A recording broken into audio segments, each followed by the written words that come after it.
Peace, family. Y'all know who it is. It's Bakari Lumumba back once again. The progenitor of LumumbaSpeaks.com, a Black empowerment initiative where we believe we could gain a competitive advantage by always betting on Black. Also, once again, dual stream with Bequaline Network, the Pan-African social media extraordinaire. Watching the dual stream with Bequaline Network, and of course, Lumumba Speaks. I am Bakari Lumumba, the progenitor of LumumbaSpeaks.com, and I think we have a great show, keyword a great show ahead for you today. Of course, we're going to be discussing Governor Jeff Landry of Louisiana and the rise of Christian nationalism, what it means for African people. Many of you may be, aware or unaware of the fact that the governor signed into law legislation mandating that the 10 Commandments, of course, can be displayed in public schools in the state of Louisiana. So we're going to unpack that.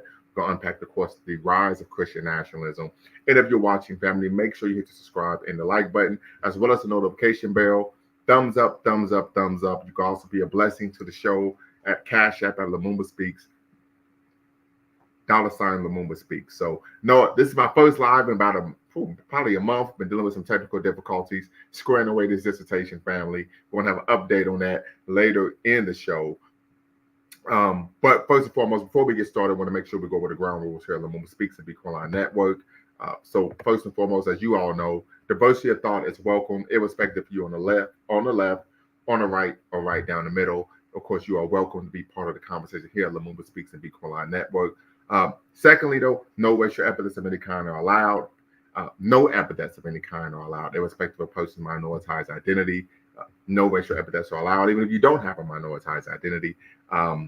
This is a space for Black empowerment. We believe in the 3 N's of Black power: self-respect, self-defense, and of course, self-determination. So first and foremost, we want to respect ourselves as African people. We will not allow in any way, shape, or form the use of epithets. If you use an epithet, you will be removed from the live. Third, facts over feelings. We want to make sure that we're dealing with factual information. So, and also we want to make sure that we're not engaging in any ad hominems, right? So we don't want to be making personal attacks at a person. We want to make sure we're dealing with factual information. And so that's why we're going to state, of course, facts over feelings. We want to attack the argument, not the person. And then last but not least, no fundamentally false statements. You can provide your, of course, opinion. Opinions are welcome, but not fundamentally false statements. For example, you could be of the belief that LeBron James is the GOAT. He's the greatest of all time. But if you were to claim that Michael Jordan only won 2 championships, that is a fundamentally false statement. So, of course, I'm going to say time out. I'm going to come in like the brother at the Apollo, and then we're going to make sure we square your way there. Because, once again, this is my platform, and I don't want my platform to be a space where people are allowed to disseminate misinformation. So, I want to make sure that that is the case. We want to make sure that I do not allow that to take place. So, with that said, family, want to make sure, last but not least, that our mission here at Lumumba Speaks is to neither to vilify or exonerate, but to simply challenge conventional wisdom and re-examine what has previously been accepted as fact. So what I'm going to do, family, just for those of you who may or may not been aware of what's been going on, but once again, family, I'm going to play a video, right, from Fox News, so fair use, regarding this issue. The governor of Louisiana, Jeff Landry, was interviewed, and then we're going to get into how this, of course, what it means for African people. So once again, the rise of Christian nationalism. So, okay, I'm going to share my screen here, family. Give me 1 second. Okay. Requiring a display of the 10 Commandments in every public school classroom is drawing heavy criticism from Democrats and the mainstream media. One of the dumbest waste of time I've ever seen in my life. This is book burner talking points. All right, these people want to burn books, take them out of libraries. I think what he is banking on is that this sort of reactive, very partisan Supreme Court will overturn precedent and say, now this is okay. And we should be very afraid of that, because we're now in upside down world. Jeff Landry is the Republican governor of Louisiana who signed the first of its kind legislation into law this week. And he joins us now exclusively for his first interview since signing that into law. Governor, great to have you here. Thanks for being here. First up, you've heard the criticism. It seems to be pouring in. Was it still the right thing to do? I mean, I didn't know that living the 10 Commandments is a bad way to live life. I didn't know that it was so vile to obey the 10 Commandments. I think that speaks volumes about how eroded this country has become. I mean, look, this country was founded on Judeo-Christian principles. And every time we steer away from that, we have problems in our nation. I mean, right now, schools teach basically treat kids like critters, and yet the 10 Commandments is something bad to put in schools. It's amazing to me. It really is. So I have so much to get to here. But so for those listening right now, they're wondering, what's the goal? Because it's not as if this is going to be taught in every school and classroom. This is just being displayed on the walls. So my question to you is, how is this going to improve the school environment and the performance of kids in those schools?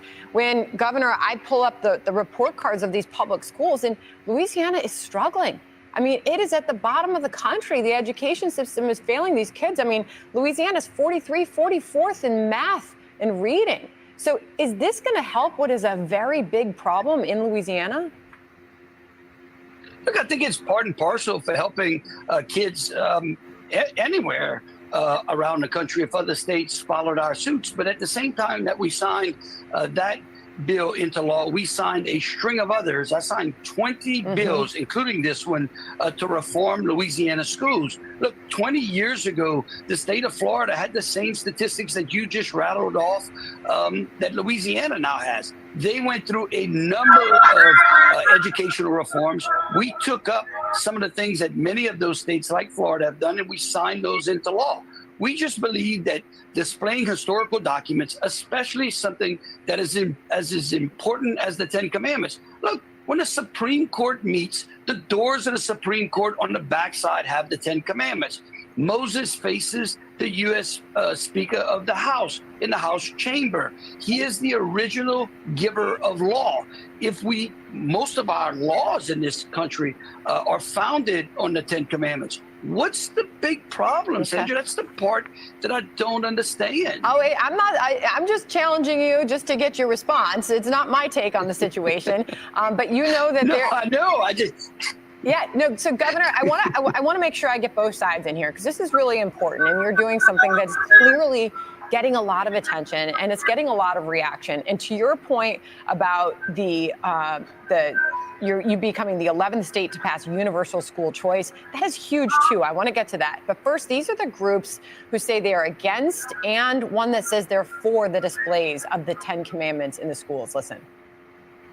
This law is a prime example of Christian nationalism. We're certainly suggesting to them, if not, in fact, even endorsing a particular religion in the classroom, and that we find to be violative of both the Constitution and the First Amendment. There is no censorship. There's no forced religion. There is no imposing. There's no public expenses. So the latter voice was Gene Mills, president of Louisiana Family Forum. Add to it a second voice who's in favor of it, and that's the former President Donald Trump. He actually posted this, Governor, on his Truth Social. I love the 10 Commandments in public schools, private schools, many other places for that matter. Read it. How can we as a nation go wrong? This may be, in fact, the first major step in the revival of religion, which is desperately needed in our country. Bring back TTC MAGA 2024. However, Randy Weingartner has weighed in. She says the folks who manufacture controversies of public education are also the ones trying to privatize schools and demolish the separation of church versus state.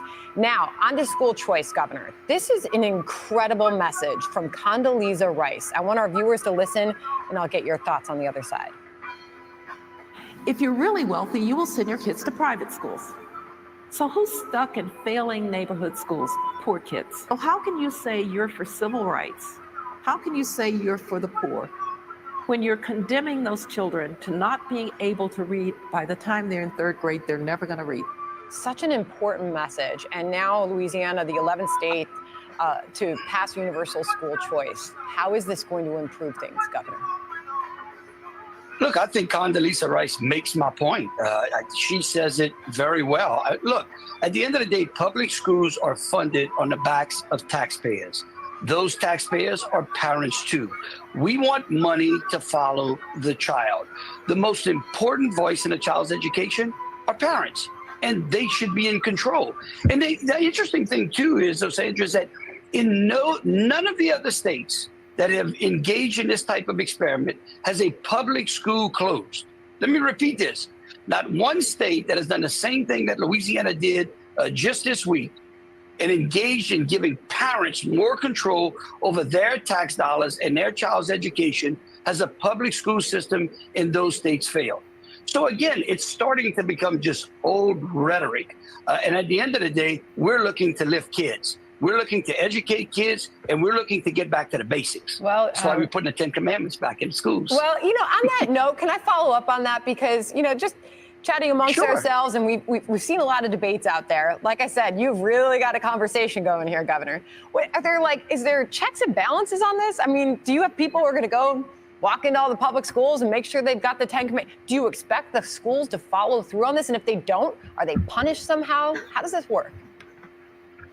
Oh, no, look, again, this just says that if someone donates, it's not mandatory that the schools go out there and purchase them. But if someone donates them, in fact, right after I signed the bill, I had a gentleman text me and say, I want to put up $10,000 to help support the printing of the 10 Commandments and other documents that we can put in those schools that we can offer to those schools. If he does so and we make them available, those schools can take them and then they can post them. And so again, I think there are many schools in the state of Louisiana that are going to take advantage of this. Mm-hmm. And I think it is a step in a positive direction. It says that we understand where the foundation of laws are, and we are a nation of laws and not of men. Okay. Let me just challenge you on this then. If someone in those schools comes from a different religion or background and they want their rules, their covenant, they want those up on the wall, can a group come in and make the case for that? Well, they would have to make that case to the legislature, and it would have to meet the criteria of the statute. The interesting thing about the First Amendment, and I heard it in one of the comments that you played, is this separation of church and state. I challenge anyone who says that to go find me those words in the First Amendment. They don't exist. It's a metaphor that was breathed into the First Amendment by a liberal Supreme Court in the 1930s.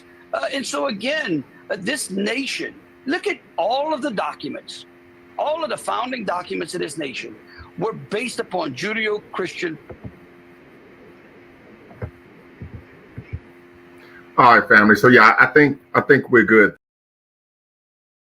Actually, open things up. The link is in the chat. The link is in the description, family. Tap in, be part of the conversation. Preston John says Christian nationalism has to be the goofiest branch of white hegemony. Tap in, brother. Want to know why you're taking that position. But I think there's a couple things that, of course, I want to unpack from what Governor Landry had to say. First, he says that Moses was the original lawgiver.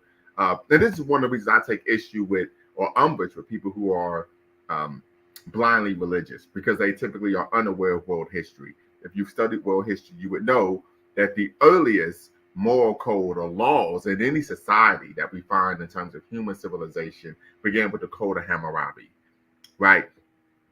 So this concept that Moses was the original lawgiver is false. We also know that anyone who's in the know, particularly in terms of studying African history, would know that the 10 Commandments are a derivative of the 42 confessions of Mott, right? So once again, this is rooted in ignorance. We know that, of course, Christian nationalism is a alt-right derivative of course, white hegemony. So want to make sure we're cognizant of that.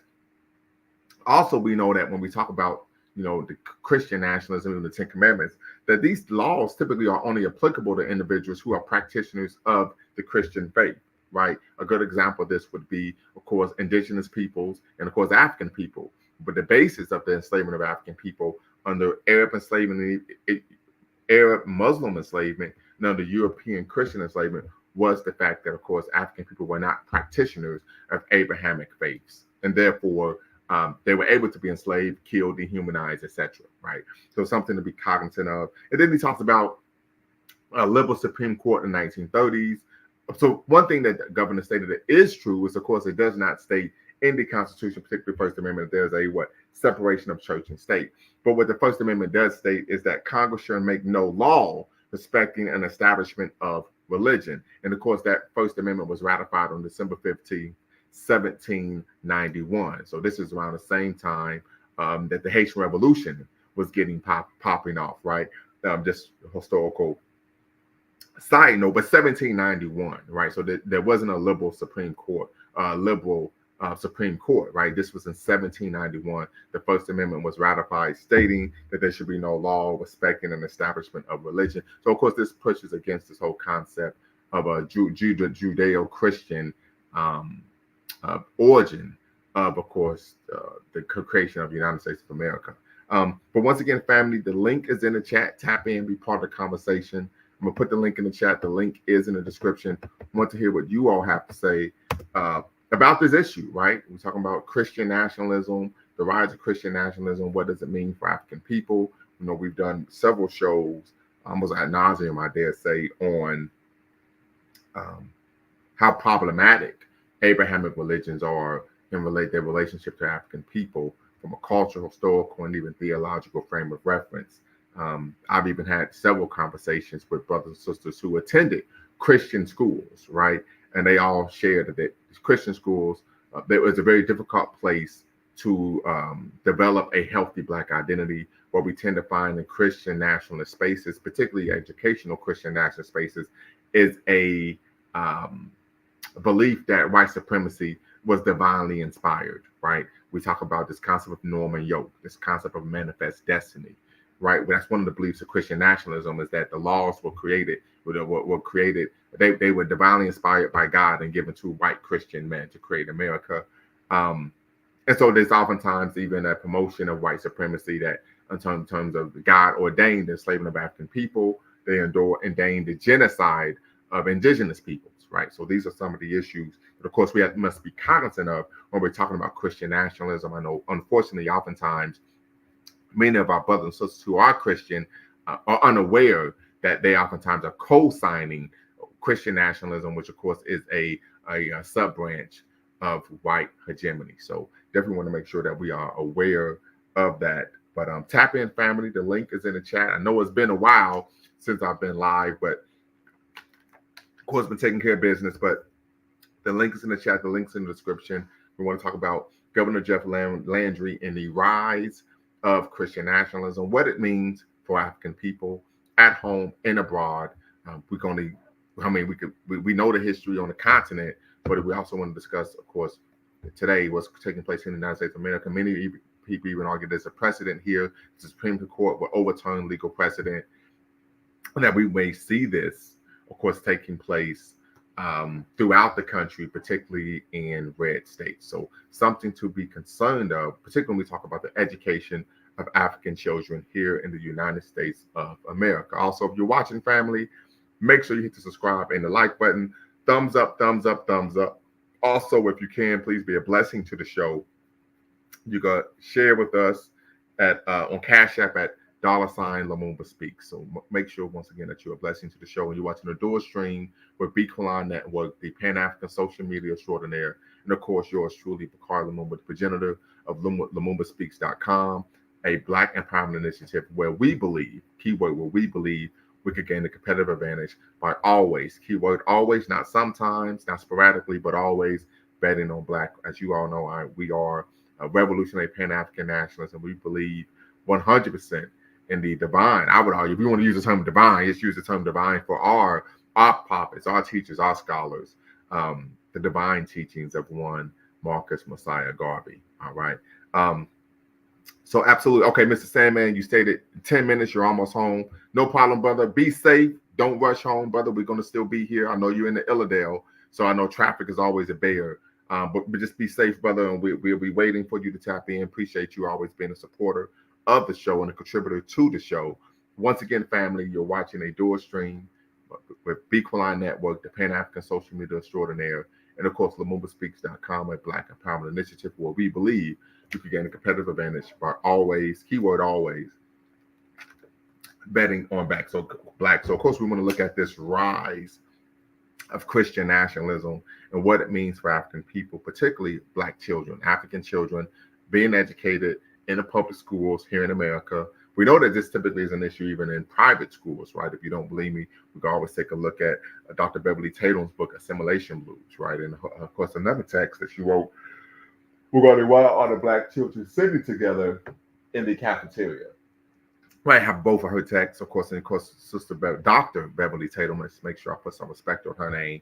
Former president of Spelman College, so we know she's been able to really, truly handle her business in the industry of higher education, and she is a scholar. May reach out to her to actually do a show. So we would definitely want to make sure that let me write that down, Dr. Beverly Tatum. I still need to reach out to Dr. T. Hassan Johnson. Definitely want to make sure we bring him in because we had a conversation before about, of course, some of his work in the 17-point plan, and I definitely want to touch base with him because I think one of the things we could do, particularly when we talk about Black male issues, African male issues here in America, is bringing about legislation, right, that is beneficial not only to children but equitable, right, to both fathers and mothers. So I think that's something that we definitely want to take a look at. So I think that will be the next step. He is a scholar, and if I believe correctly, he's actually tenured now, a full professor. I think he's a full professor now, and so he definitely has the chops. He's made his bones in the academy, and I think that's the next step to actually maybe at the state level. I know he's in California, so there may be he may be to even have a platform to make that argument, but then even taking that national, right? Because we know, unfortunately, I listened to one of his live a couple of days ago, and some of the stories that the brothers were providing in terms of the lack of rights in the family court. I mean, it was, man, you wonder how the brothers haven't actually taken some nefarious actions. So, but once again, family, tap in. The link is in the chat. The link is in the description. We want to have a conversation regarding Governor Jeff Landry, governor of Louisiana. I didn't even know anything about him, of course, until this issue came up, in the rise of Christian nationalism, what it means for African people, right? So Governor Jeff Landry and the rise of Christian nationalism, what it means for African people. Make sure you tap in and be part of the conversation, family. Be part of the conversation.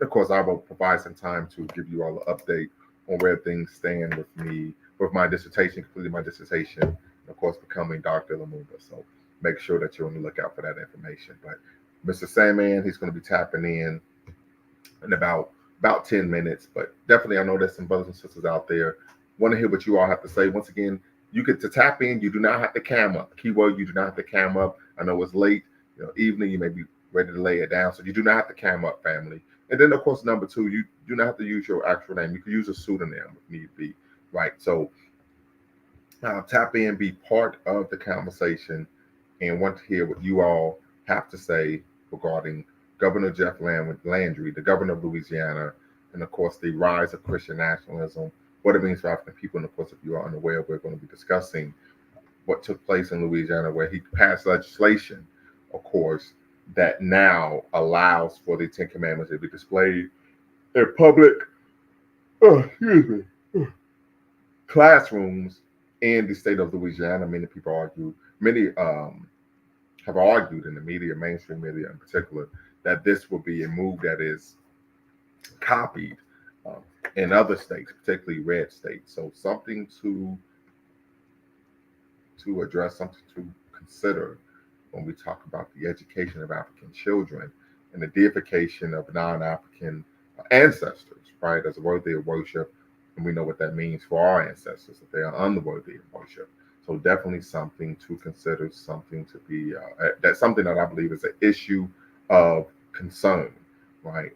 So those of us who are parents, or one day want to be parents, we know that once again, the attack on our children begins psychologically, begins pedagogically, right, educationally. in terms of the attack on the African mind. So something that we definitely want to make sure we're cognizant of, and of course that we're taking some preemptive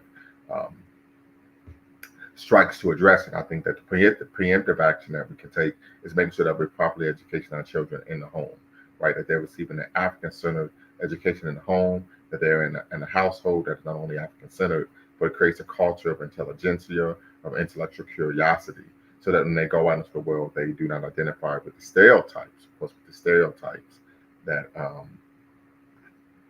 that take place. So peace and blessings to all. Does the Constitution allow for satanic or any other religious commandments? So I don't know what you mean by the question. So Coco, tap in, be part of the conversation. The link, I'm gonna put the link in right below your question, and hopefully that can help. Then you can tap in and we could better understand what you're stating, right? Because constitutionally, there's a separation between church and state.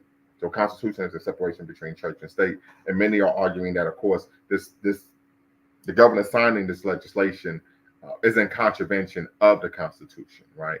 Of course, the Constitution, the First Amendment, which was ratified December 15th, 1791, states that Congress shall make no law respecting an establishment of religion, right? So that's the question. So hopefully you could tap in, ask that question on a live, and then of course we get a better understanding of what you're trying to infer. But does it also constitutionally allow for satanic or any religious commandments? Currently, the belief is that the Constitution does not allow for any religious literature of any kind, right? Because once again, it makes no law respecting an establishment of religion, right? So something to consider. So, but tap in, Coco. Hope you can be part of the conversation. Once again, you do not have to cam up like your screen photo. Do not have to cam up, and you can of course use a pseudonym. I want you to be part of the conversation here. LumumbaSpeaks.com, and of course Bequaline Network, where we're discussing Governor Jeff Landry, of course the governor of Louisiana, and the rise of Christian nationalism, what it means for African children, particularly African people, but particularly African children. I'm sorry, I'm at the tail end of a meeting. I can't chime in. Okay, copy that. I understand now. Okay, very good, very good. Well, make sure you subscribe. So Coco says, at the tail end of the meeting, can't chime in, but make sure you subscribe. Definitely want you to make sure you subscribe, hit the like button, thumbs up, thumbs up, thumbs up. Make sure you subscribe for Lumumba Speaks, and of course, Bequaline Network. Definitely happy to have you here this evening. So, but if you're watching, family, tap in. I know we have a couple of viewers out there. If you're watching on Twitter, what I would do is I will make sure I put the link in the comment section on Twitter, so you are able to tap in and be part of the conversation over there as well. So I want to make sure that we do that. Let's see here. I want to make sure we take care of business. Okay.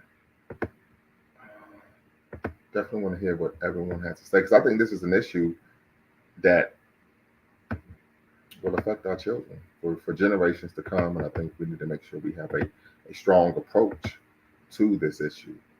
If not, who knows what would take place, right? I subbed home and have all my alerts on. Appreciate it, family. Because I think one of the issues that we find is that, of course, Christianity in general, but Abrahamic faiths as well, people have used these faiths as a way to denigrate and dehumanize African people and justify the public abasement and, of course, discrimination. So this is something to truly consider, right? Of course, we went over this before, that we find some of the earliest examples of anti-Black literature, anti-African literature coming from Abrahamic faiths, particularly the Jewish Talmud, which was published in the 5th century, right? So once again, we could go down the rabbit hole there, but definitely want you all to tap in, be part of the conversation regarding the rise of Christian nationalism, what it means for African people, in particular, African children, right? The education of our children, and why, of course, it's problematic. We do know that for a lot of African people, they seek to blackenize, as Dr. Chancellor Williams stated in his book, destruction of African civilization, they tend to try to blackenize other people's, of course, history and mythology. And of course, that's rooted in the fact that we don't know our own, right? So we try to claim someone else's history rather than knowing our own history. And also part of the miseducation that we view other people's history as more powerful than our own, right? It's something that needs to be connected to in a manner more than our own. So just something to be cognizant of, something to be aware of. But definitely hoping Brother Same Man could tap in, but also family, if you're watching, tap in, be part of the conversation. You can use a pseudonym. And of course, you do not have to cam up, but definitely want to hear what people have to say. So let's just do it this way. Put a 1 in the chat if you are for the 10 Commandments being displayed in the classroom. Put a 2 in the chat if you are against the 10 Commandments being displayed in the classroom. So once again, family, put a 1 in the chat if you are in support of the 10 Commandments being displayed in the classroom. Put a 2 in the chat if you are against, keyword, if you are against the 10 Commandments being displayed in the classroom. So put a 1 for yay, 2 for nay in the chat. Definitely want to do a little straw poll and hear what you all have to say about this issue. Put a 1 in the chat if you are in support of the 10 Commandments being in the classroom. So Hood Haitian 305 says yes. They put a 1 in the classroom. Poise Polish Nail Company puts 2. So Hood Haitian 305, I need you to tap in and explain why you're in support. Poise and Polish Nail, I need you to tap in and share why you are against. Like, I need you to do this. I don't want to speculate. Please tap in, be part of the conversation. But I want to hear why you are in support, Hood Haitian 305, and I want to hear from Poise and Polish Nail Company why you are against. Right. So once again, I'm gonna put the link in the chat. Also, the link is in the description. Tap in and please share why you are in support and why you are opposed to the 10 Commandments being displayed in the classroom. So tap in, family. The link is in the chat. Link is in the description. I want to hear what you all have to say. You're watching Lumumba Speaks and, of course, Speak for Life Network here live on YouTube. All right, so we got a 1 and a 2. Anyone else? Anyone else? Of course, put a 1 in the chat if you're for it. Put a 2 in the chat if you are against it. Right? So put a 1 in the chat if you're for it. Put a 2 in the chat if you are against it. Hood Haitian says yes. Yay. Poison Polish Nail Company says nay. So definitely want to hear what you all have to say regarding this issue. Once again, the rise of Christian nationalism, what it means for African people. And yeah, I think this is important because typically, I was sharing this with my daughter, that when you attack a people, of course, you're going to attack them militarily. We know that even religiously, but oftentimes you even attack the children educationally, right? Matter of fact, I had my daughter reading, let's see here, Poise and Polish has this to say. They'll display the commandments on a post in the classroom that oppose a system that contradicts the faith they claim. So yeah, I need you to tap in, Poise and Polish, and share with us what you mean by this, so we can really unpack what you're seeking to convey via the comments. Because I'm even a little lost there. So please tap in, be part of the conversation. Once again, you do not have to cam up, and of course, you could use a pseudonym. But I really want to understand what is it that you're seeking to convey in that comment. And I lost my train of thought regarding what I was going to say before I read that comment. But so these are some issues that, of course, I think we need to. Oh, yes, educationally. So, yes, my daughter, she's reading Introduction to Black Studies, 4th edition, Dr. Milana Karinga. And we had a conversation. I had to read about how when in the slaveocracy, slave masters, master and the mistress, when they were seeking to introduce something nefarious, something that was to undermine African people's faith and belief in themselves, they couldn't introduce that to adults. So they went to the children. And so I told my daughter that typically when someone is seeking to introduce something nefarious, they go to children, not grown-ups, right? Grown-ups are easily to manipulate, but as we know, children, Poise and Polish, and I just need you to cam up in queue just to make sure you're not trolling, and then you can turn your camera off. Okay, very good, sister. You can turn your camera off. I'm gonna bring you into the live. And so it's something that needs to be kind of stuff. Poise and Polish. Hey, I guess the reason why I say that I don't support it is mainly because I grew up at a time where corporal punishment was in the classroom. I'm the last generation to experience corporal punishment, and not to say that didn't. Real quick, how old are you? I'll be 37 in August. Man, so I'm 40. I didn't experience corporal punishment, but what I did experience was your parents could come up to the school and whoop you in the hallway or the bathroom. I was in elementary school at the time where the principals and teachers could still paddle you, and I'm from Texas. So okay. I grew in the South, yeah. I grew up in a classroom where I got my butt whooped in class for cutting up, and then there was a prompt report to my parent, and I got a whooping when I got home. And I'm not saying that didn't have a positive impact, okay, but I find it funny because there's nobody. The politicians that support this are devoid of actually supporting the real principles and actually teaching the children, because they'll want these same people who support the pipeline of prison. So they'll display the commandments in the classroom to teach you, but then aside from that, they support a whole lot of policies that contradict the Christian faith or the beliefs that they uphold. So it's really weird to me, because I have often said this. Nothing makes me more just infuriated than the fact that people go around and they always claim, especially Republicans, the jargon of pro-life. Because when you say that you're pro-life, that means that you are in support of not just a person having the ability to live, but being able to live and have the best quality of life possible as promised to us in the Constitution. So when you say that, but then you support policies that keep people from being able to have access to food, when you support policies that encourage or support capitalism and give tax breaks to the big businesses, but not to average everyday American people, how you support abortion law and the ban of abortion, the overturning of Roe versus Wade, but there's not one I can't think of. We can't even protect the youth from being sexually assaulted. There was a 13-year-old girl that was just raped in the Bronx by migrants. But so in addition to that, there's no protections we're going to take all of this stuff away. We're going to give you the commandments, but then in lieu of and not just that, but everybody that goes into a public school system isn't going to be of Christian faith. Right. And then what does that say to them? And one of the things that the interviewer actually asked the governor, she said, well, Louisiana is at the bottom of an education in the nation. So how would this help children, particularly in math and reading, writing, etc.? So, of course, he wasn't able to actually answer that question. Hood Haitian 305, you said you are in support of the 10 Commandments being displayed in the classroom, public classrooms. What say you? Why is that? Hey, peace, bro. Long time listener. Just for whatever circumstance, house, work, just haven't had a chance to tap in. I always wanted to, though. Yes, sir. You're here now. You're here now. Yeah.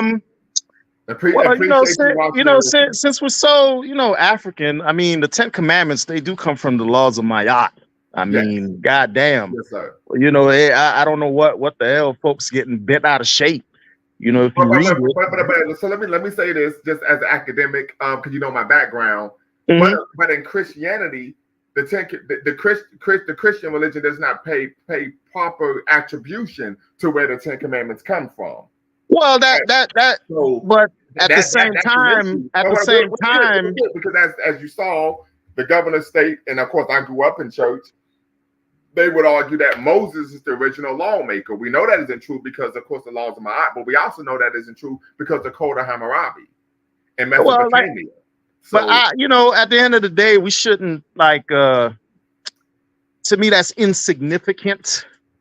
That at the end of the day, that's on us to teach our children that. At the same time, if you read it, but even if these things, and this is a great question because now we're talking about Black education, which is the real issue I want to address.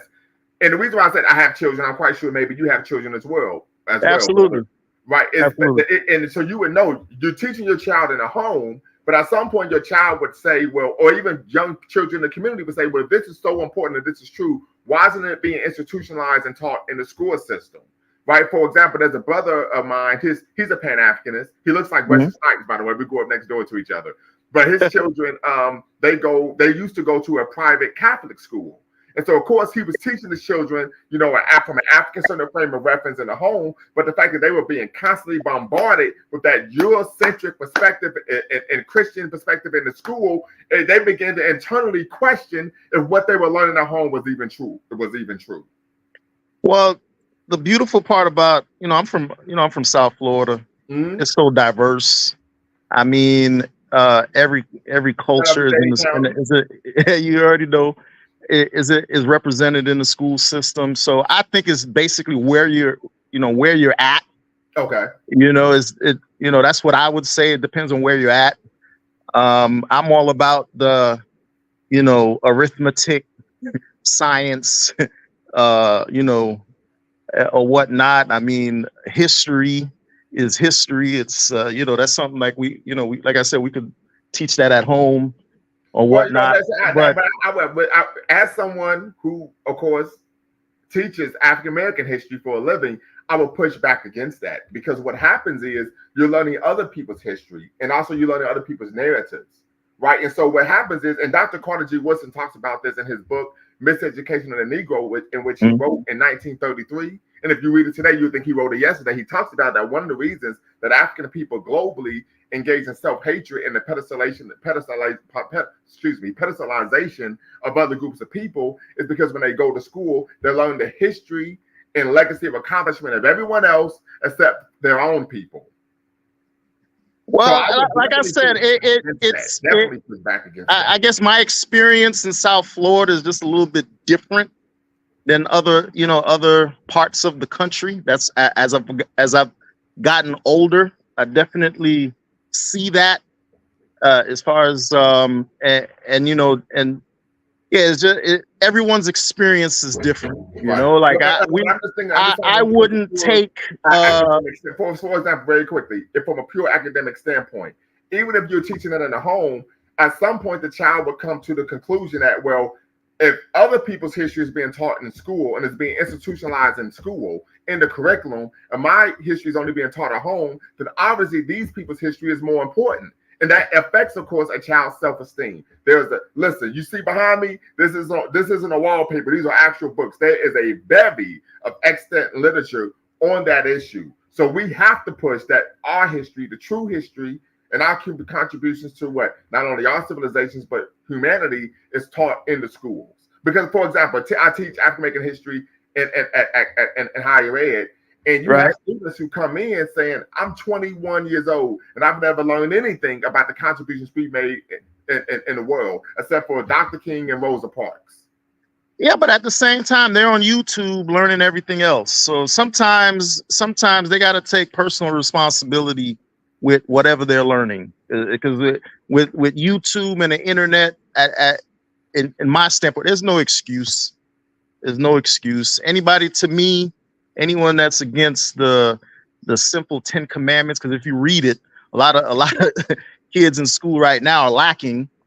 Well, but there's a lot that goes there, right? One, we talk about the omitting of African history, right? So I have an issue with that because, one, they're not showing the contribution of African philosophy and theology to the creation of the 10 Commandments, right? So the position is that what you are centering and pedestalizing a particular group of people, which are Jewish people, as the progenitors of law and order in the world. And that is completely false. That's the implication when you do something like that.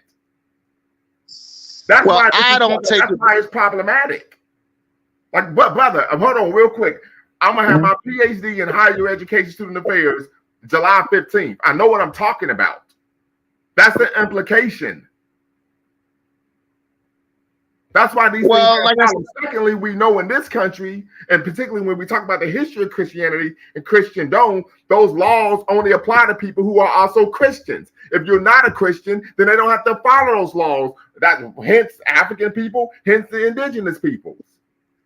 Well, at the end of the day, the majority of the Caucasian people in this country, the majority of the so-called black people in this country are Christian. So Like I have a lot of friends that claim that, you know, that claim they want to be, they're spiritual, but you can't pay them to come with me to a voodoo ceremony. So that's real quick, but spirituality and voodoo are two different things. And I know about voodoo. Shout out to Haiti, shout out to Bookman, shout out to Sister Fatima. But hey, voodoo and spirituality are two different things. Voodoo is a religion. We know historically that voodoo was the state religion of Dahomey. So voodoo is a religion. And there's spiritual concepts. The concepts, yes. Very quickly, Westside Mike jumped out here talking about Black History Fact of the Day. Michigan has a 61, 51, and 6 record against Ohio State. Go Blue. Hey, don't get banned from my show, brother. Don't get banned from my show. This is Westside Mike. He's a good brother. We from the same hometown, same side of town. But he out here, you dropping shade. I'm gonna come down to the GA. I'm gonna come see you. OHIO. All right, very good. Go ahead, brother. Yeah. So at the end of the day, the majority of Black people, the majority of white people in this country are Christian anyway. So I don't see a problem with it. But the separation of church and state per the First Amendment of the Constitution that was ratified December 15th, 1791. Well, that's something that they'll have to take care in the courts. But as a parent, if my child was in there, I wouldn't have a problem with it. But the second issue is this is a backdoor attempt to promote Christian nationalism. Like, I don't know if you have ever attended a Christian school, right? Or your children have ever attended a Christian school, but a lot of friends of mine have, and of course friends of mine have even attended Christian schools. It is a very difficult space to develop a healthy Black identity, because in these schools that promote Christian nationalism, Christian nationalism, you may or may not know, is a subset of white supremacy. And so in the curriculum, there's a justification for the atrocities that white people engage in against non-white people, because they believe that the power that they've gained to do these things was ordained by God. A great example of that, of course, would be Manifest Destiny, in which, of course, white people, the government of the United States of America, stated them, but that they was their belief that they were ordained by God to engage in westward expansion, right? They were ordained by God to enslave so-called heathen Africans and forcibly convert them to Christianity, right? So we have to understand what is the underlying impetus of this. And it isn't pure religiosity or morality. It is to promote white power, white hegemony. Mr. Sandman and the Poison Polish, you can tap back and I'm gonna let you share. Westside Mike, you need to tap in and be part of the conversation. The squatting 4 or 5 is easy work, brother. Talk to me when you hit 500. I tell you what, yeah. I was just about to say, they always want to give you Jesus. They tend to want to give us Jesus as a way to make us docile, and because there's so many things that, first of all, as the parent, the Bible tells you, if you're a Christian, the Bible tells you that raise a child up in a way that they shall never part. So the responsibility for you to rear your child morally as a parent, that's what God gave you that baby for. That's what the baby came into your life for you to be a parent and raise them. And if you're going to do that, then understand that I feel as though when they do that, it teaches us incorrectly, especially considering the fact that I know I personally, in my 30s, have had to go back and I've had to learn it, because now I'm mature enough. I've grown up in the church. I know what it is to go to church Sunday to Sunday, right? But as an adult in my community, when I look around and I see that the pastors are prospering, the deacons are prospering, but my community is still full of crackheads and whores, what does that say? People selling dope right across the street from your church. So you'll put the commandments in the classroom, right? But with regards to actually in the state of Louisiana, with regards to them teaching, they won't even teach the story of Christ as it originates, just like the commandments are a derivative of Mayat, of the principles of Mayat. They won't even tell you where the story of Jesus Christ came. I'm 37 and I'm just now learning that. So yeah, I have a problem with that. You're not going to half-ass teach my child. Meanwhile, the United States of America, especially the states of Texas and Louisiana, the students that are graduating are poorly qualified and prepared for college, which college is supposed to be so I don't need you teaching them shit that their parents can teach them at home. Get them efficiently prepared for the future, because in addition to that, we got an increase in student debt. that they can't figure out how to let that go. Social Security is planning on going bankrupt. So none of this fixes the problem. It's just a distraction to keep us at odds with one another about a bunch of bullshit because they don't even believe that shit. They put real quick, sister. We got to watch the language. Sorry. Got to watch the language, and we want to bring the decimal level down just a little bit. We hear you. We're here for you, but we want to make sure we bring it down because we don't want to turn away the listeners. Okay? You're absolutely right. Mr. Sandman, go right ahead. Hey, what's up? Yeah.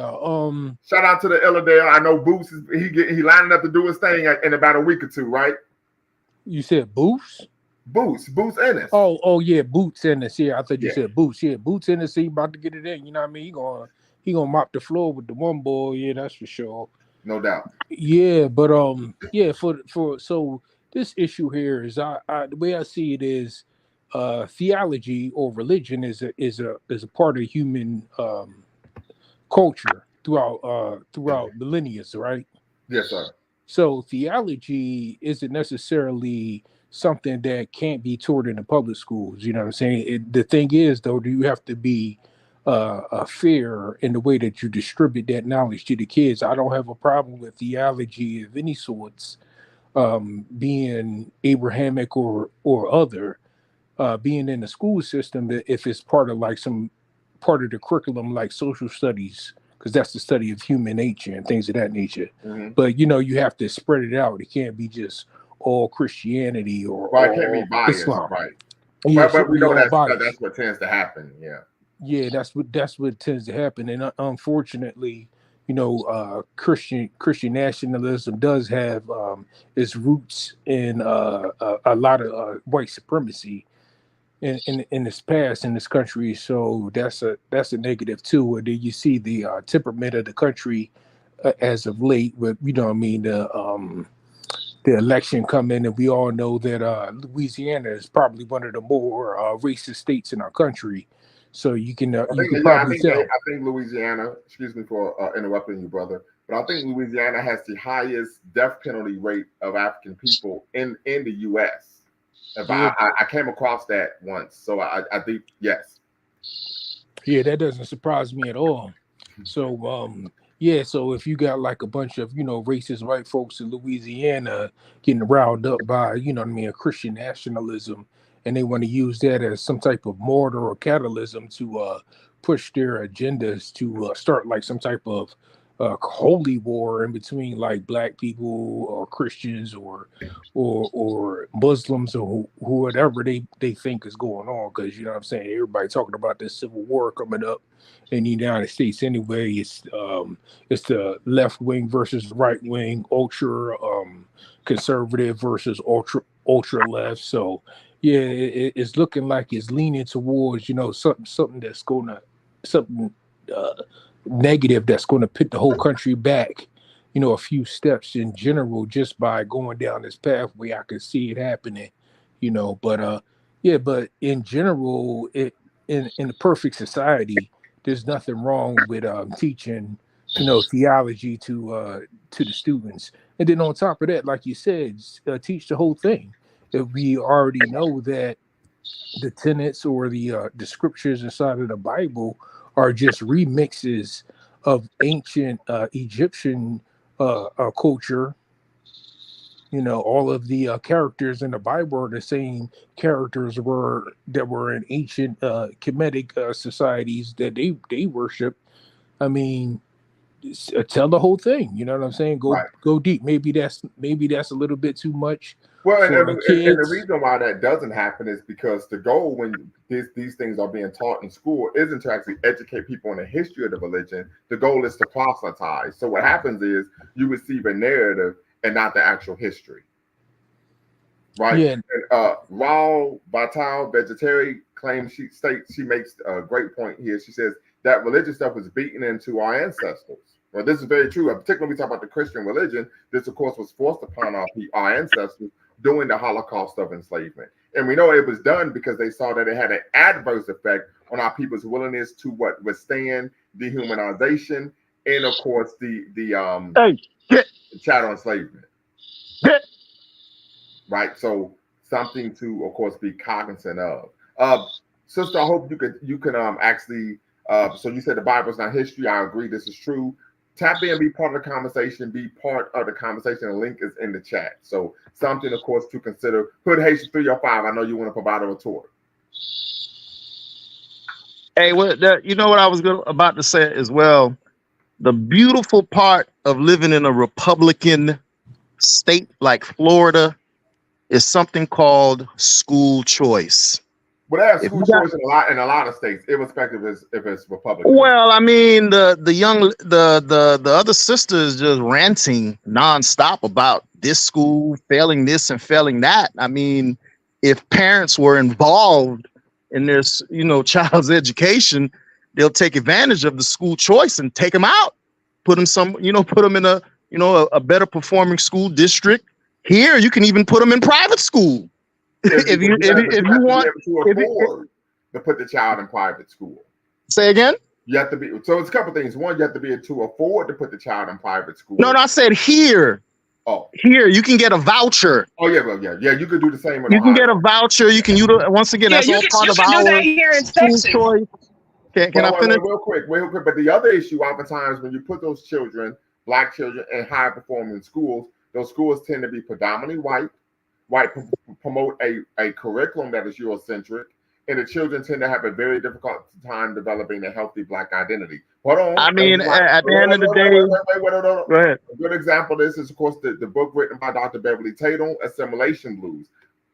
Even Dr. Carter G. Wilson's book, Miseducation of Negro, I would argue that what needs to take place is that we're developing African-centered schools. Right now, we do know there are a large number of African-centered schools in major cities in America, particularly in the Midwest and the East Coast. I could think of IEP, Institute of Positive IPE, Institute of Positive Education. That's was created, part of the brainchild of course, Dr. Hakeem Adabuti in Chicago. I could think of the Lotus Academy in Philadelphia. So typically in major cities, you can find African-centered institutions of education that promote the intellectual rigor. You learn your actual African history, and it prepares you for the rigor of the university.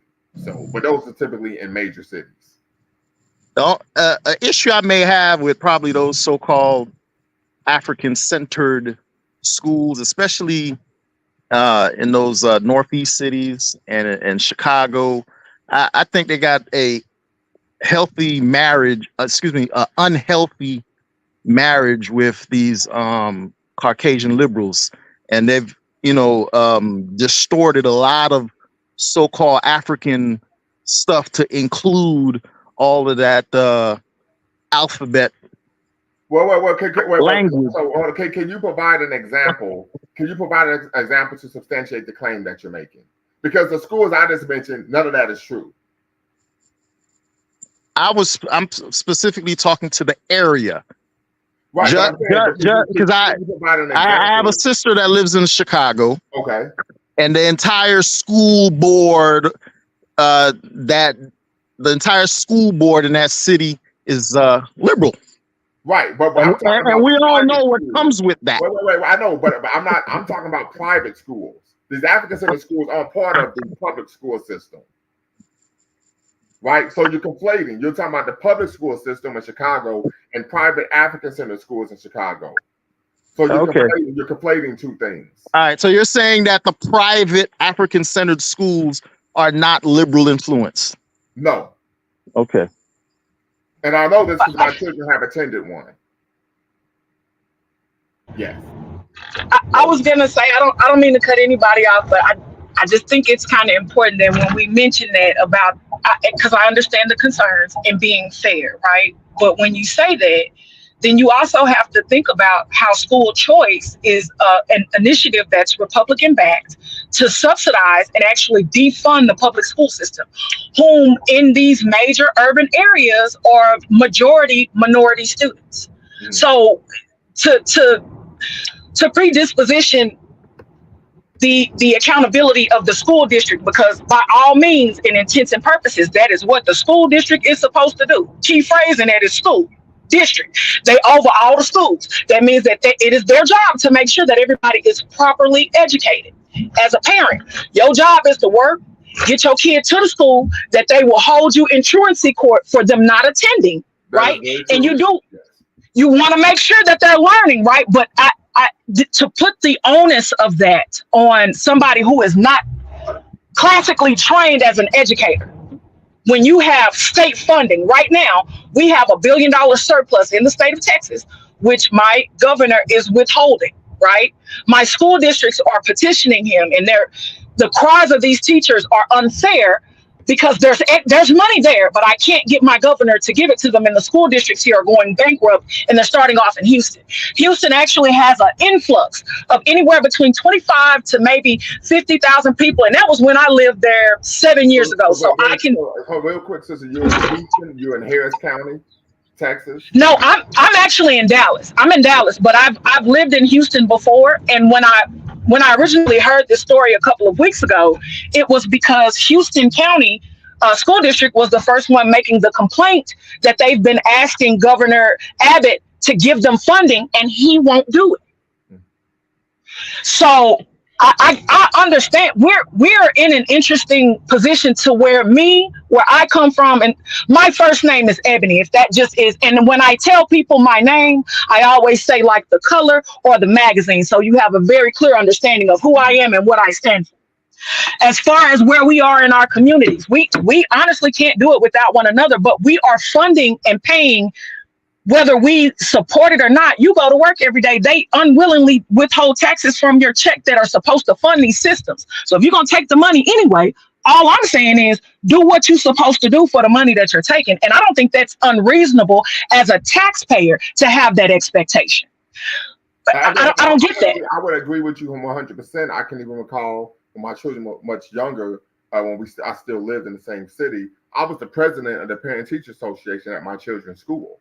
The school was predominantly Black, and so I made sure that when we had our family night sessions each month, that the activities that we engaged in, the themes were African centered. I made sure of that, right? So I would agree. Part of it is, of course, being engaged, being involved. School choice, many argue, is a result of trying to defund the public school system. Also, we even know the rise of charter schools was a way of actually pimping the game, because you could get a $1.2 million for one school year and have 8 kids in the school, right? And these people typically aren't even actually trained teachers. So there's a lot that takes place here, a lot that takes place there. Absolutely. Mr. Sandman. Yo, yeah. So, you know what I'm saying, that taxpayer thing is a whole other issue, you know what I'm saying? Because, you know, I mean, we got a government that's spending a lot of money on things, and we got a whole entire world that's going through inflation issues, you know what I'm saying? Even though, from my understanding, the United States is probably doing the best when it comes to inflation, but the entire world is dealing with a whole lot of inflation, and there's going to be some huge changes coming up in the next 5 to 10 years in regards to the way students are schooled in general. With the AI technology coming up, it's looking like all of the major world powers are trying to move away from fossil fuel energy. They're talking about going to hydrogen or electrical, things of that nature. So they even there's even I believe it was in Texas, as a matter of fact, there was this one lady who is utilizing artificial intelligence to create curriculum for students for kids with learning disabilities, and apparently those kids that are using artificial intelligence to learn as opposed to the traditional school are doing much better, having individualized training with these artificial intelligence things. So I think there's a whole lot of change, and you got this sector of the alt-right or the ultra-right authoritarian Christian nationalists that, you know what I'm saying, want to go backwards and, you know, make things like where women and black people or people of color are the second class citizens in the United States. So yeah, you know what I'm saying, that's a bit of an issue. I think as a country in general, you know, the division, if we're going to have division, then there needs to be like it needs to be more civilized. You know what I'm saying? We can't go back to where we was hanging each other, shooting each other, or having incidents like what happened with Black Wall Street in Oklahoma back in the day. So yeah, division is fine if you feel that you feel better, you know, being amongst your own people and your own culture. But yeah, we gotta figure out a way to how to maneuver around these social issues that we're having in regards to religion. And they're talking about Islam being the fastest growing religion in the world anyway. So, you know what I'm saying, the narrative or the agenda or the propaganda, religious propaganda is going to be turned up. You know, a lot of these churches, they're not getting attendance, you know. So yeah, all of that's an issue. That's all revolving around, you know, bringing Christianity back into the schools. So yeah, and like you said, you know what I'm saying, there's probably still sects of the Ku Klux Klan and white racist groups or white racist groups all over Louisiana. So if you're a black person, you know what I'm saying, and you probably live in one of the more blacker towns in Louisiana, you got to be careful not to go out into the country. You know what I mean? Right. Poison polish. Can you hear me now, sir? Yes, sir. Yes, sir. Go right ahead. Well, I think Sandman actually has a valid point. And what's scary about that is to know that there are so many people who, and I guess this is my major contradiction, is the do as I say but not as I do. That's what I have an issue with, because at the same time that you would pass a law that supports you putting the commandments in the classroom, your party's presidential candidate is being charged as a philanderer, a liar, and a thief. And he ain't even a patriot on top of that. At a time where, like, you know, we're asking, I know it's a select service bill, the GI Bill, I get it. I know that that's the responsibility of a man, and I know that comes with the freedom of this country. I get that. I respect that. But why is it fair that it has to be our children, right? Because here we are just asking for something as simple as student loan debt. The same way that we're in trillions of dollars of deficit, but we can overlook that and still keep printing money. But you can't overlook student loan debt that you know the students that you're giving these loans to are 9 times out of 10 not coming out equipped to complete a degree. And then those that do are in a job market where they're going to have to fight for their lives. Because if it had not been for the recent technological advancements and the boom in the tech industry, a lot of people would be unemployed and struggling. Because that's what they were teaching. I'm class of 05. That's what they were teaching us. You want to go to college so you can get a good job. I know so many people. I graduated with somebody who has a degree in industrial distribution from Texas A&M University that isn't even working in an agricultural or an engineering field with their degree. They're in the public service sector with their degree. So, but the amount of debt, and this was a black woman who was Miss Black Houston, who her senior year had a professor emeritus tell her that she was sitting in the seat of a more qualified white man. So in addition to us, I have a problem with that, because in these public school systems, these classrooms are filled with people that look like me, who are already told in the church on every Sunday that you are not worthy, you are a sinner, that Jesus had to die on the cross for you to even be loved. Right. Now go out here and mind the government. For your government to tell you you ain't worth nothing, we don't think nothing of you, we ain't gonna give you enough money for you to erect a community center in your neighborhood. And even if you guys get together and y'all can form co-ops to try to bring resources to your community, We ain't gonna do nothing but sit on the city hall meetings and block you. That's what we're gonna do. We're gonna keep you from making progress at every turn. I have a big problem with that because that does not support any of the stuff that you taught me in the Bible that I got beat to learn. No, it's a contradiction. And if I have to do it, unfortunately, it should be a standard for everybody. And if you can't follow your own standard, then it shouldn't be a standard. That's just the way I see it. Okay. I hear you. Makes sense.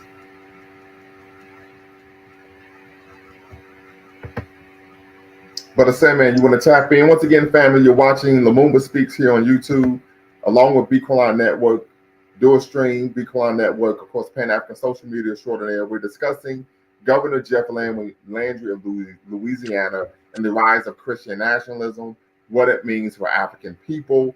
So tap in, family, be part of the conversation. You do not have to cam up, and you can use a pseudonym, and you don't have to turn your camera on to be part of the conversation. Mr. Sandman, go right ahead. Got a question for you, Mr. Sandman. You talked about when you attended the Nation of Islam schools that you were paddled or beaten. Is that correct? Yes, that's correct. Do you mind sharing or elaborating on that experience?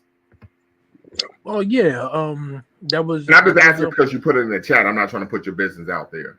Yeah, I don't have any problem with that. Yeah, if the students got out of line, we were talking in class or not doing our work or talking back to the instructor. Yeah, we would get beats. Now, let me ask you this question: when you say talking back, do you mean asking questions? What do you mean by talking back to the instructor? I mean, some kids, you know what I'm saying, we would get belligerent, you know what I'm saying, talking back or using foul language, you know what I mean? But for the most part, most of the students in that school were pretty docile and, good standing people that didn't, act like vagrants or anything like that. But at times, if we were showed a lack of discipline, we would be disciplined physically, But and the interesting part was I recall it wasn't the black instructors that used to physically inflict pain on us or physically discipline us. It was the Arab ones. Wow. Yeah. Because Arab people they get like really angry and emotional quickly, And then that's really something, because when you think of the nation, you think of black, but we also know that unfortunately when we find African people who are practicing Islam, there tends to be a level of racial deference to Arabs, right? And we know that Islam is Arab centered as well. So something to consider. Hood Haitian 305, Dade County. I hope you hold on real quick. Hood Haitian 305. I gotta ask this question. You are not a coward from Broward, are you? Hell nah. Okay, because that's what they say down there. I'm a renegade from Dade. Okay, because that's what they say down there. If you from Broward County, they call you a coward from Broward. You ain't think I knew that. Yeah, okay, that's what's up. Yeah, but I'm a renegade from Dade. Okay, I got you. All right, this is making sure you ain't Fort Lauderdale. You know what I'm saying? Fronting.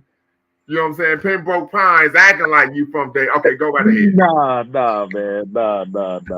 Nah. I get around a little bit. They call me Mr. International. You know what I mean? That's what's up. That's what's up. Yeah, I get around too, man. Actually, family, I'm going to be going to Ghana in 8 days. I'm going to be traveling to Ghana, so I'm gonna make sure I do a broadcast while I'm on the continent next week. So that's what's up. Hey, back to that. Oh man, so all right, so he may be having some connection issues, but I'm quite sure he's going to tap back in. So go right ahead, Mr. Sandman. We can finish the conversation regarding what took place at the Nation of Islam school.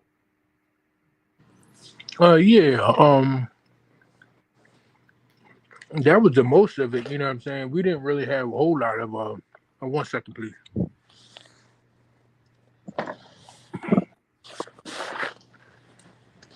So I guess the question I would have was, how did the students feel about being physically disciplined by Arabs? Was there a belief that the Arabs were disciplining the children in a manner that showed that maybe they had some negative views, of course, of the black kids? Would you make? Is that something that was a belief? Well, our Arab instructors were just as darker than us. Okay. They just had straight hair, and they had tempers in regards to like the students, how the students felt about being disciplined by the Arabs. It was kind of like a mixed bag. Some students were in favor of students that got belligerent getting physically disciplined. Right. Okay, I can understand that. Yeah. Like, yes, have him shut up. I'm trying to learn. Absolutely, yeah. Absolutely. Okay. Hood Haitian 305. Yeah, that connection keeps dropping where I'm at. Okay, very good. Yeah. Anyway, back to the Ten Commandments. I mean, hey, like I said, I have no problem with it. If anything, like I said, I like it. If you read it, I mean, hey, with the shenanigans going on in most schools, not in public schools nowadays, hey, it might save a student when they look up and read it. That's how I look at it. The question I have, and of course I'm going to reiterate this, is it seems to be that you don't have a care or concern with the fact that this is a aspect of Christian nationalism, which is a derivative of white hegemony. Well, just the thing about white supremacy. When I say hegemony, not supremacy. Okay, even with that, like I said, the majority of folks in this country are white Christians and black Christians, and I don't think any of those two groups are going to have any issues with that. Well, I would push back because, I would say, unfortunately, I grew up in a black church, and when I come in contact with individuals, like for example, I remember last summer I moonlight sometimes working security. It's the Body Balamumba thing, right? Okay. And I was working security at a Lowe's Home Depot. A sister came up to me and tried to witness to me, try to proselytize, get me to become a Christian. I said I wasn't interested in that. Now, this black woman, she was a co-pastor with her husband that had created their own church. She stated that their child, who was 6 years old, was attending a Christian school. And she was sharing with me that the child was coming home and complaining and that he didn't feel comfortable at the school because the curriculum that they were learning was in support of and defending white genocidal violence against non-white people. And I told her, I said, yeah, this is what happens when you attend a Christian school. White nationalism is part of the curriculum. So like I said, any black person who's a Christian who's actually informed would know that, hey, this is going to be a problem because they use Christianity to justify what? Genocidal, racialized violence, dehumanization, and enslavement of non-white, non-Christian people. And they state, well, once again, I talked about Norman Yoke. We talk about manifest destiny, that the power that they had to do this was ordained by God. So if you're someone who is blindly religious, blindly Christian, you would then what? Believe that, and then of course then begin to disseminate and promote a theological concept that is actually antithetical to your very, very existence. Well, going to school in South Florida, sending my children. Wait, hold on. I want you to address what I just said. I don't want an anecdotal. I want you to address, is what I said true? I've never seen it. No. I didn't ask you, have you seen it? I'm asking you, is the statements that I made true?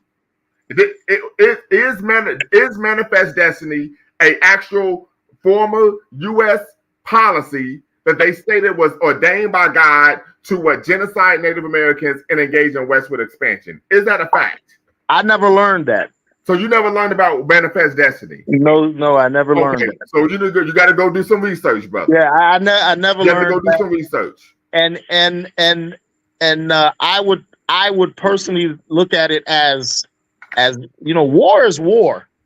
No. That was stop. What we're not going to do on my channel, is conflate issue. That was not a war. That was genocidal violence. They stated, and hold on, let me pull up Manifest Destiny here, because I actually mentioned this in my dissertation, innocent plug, right? Manifest Destiny, right?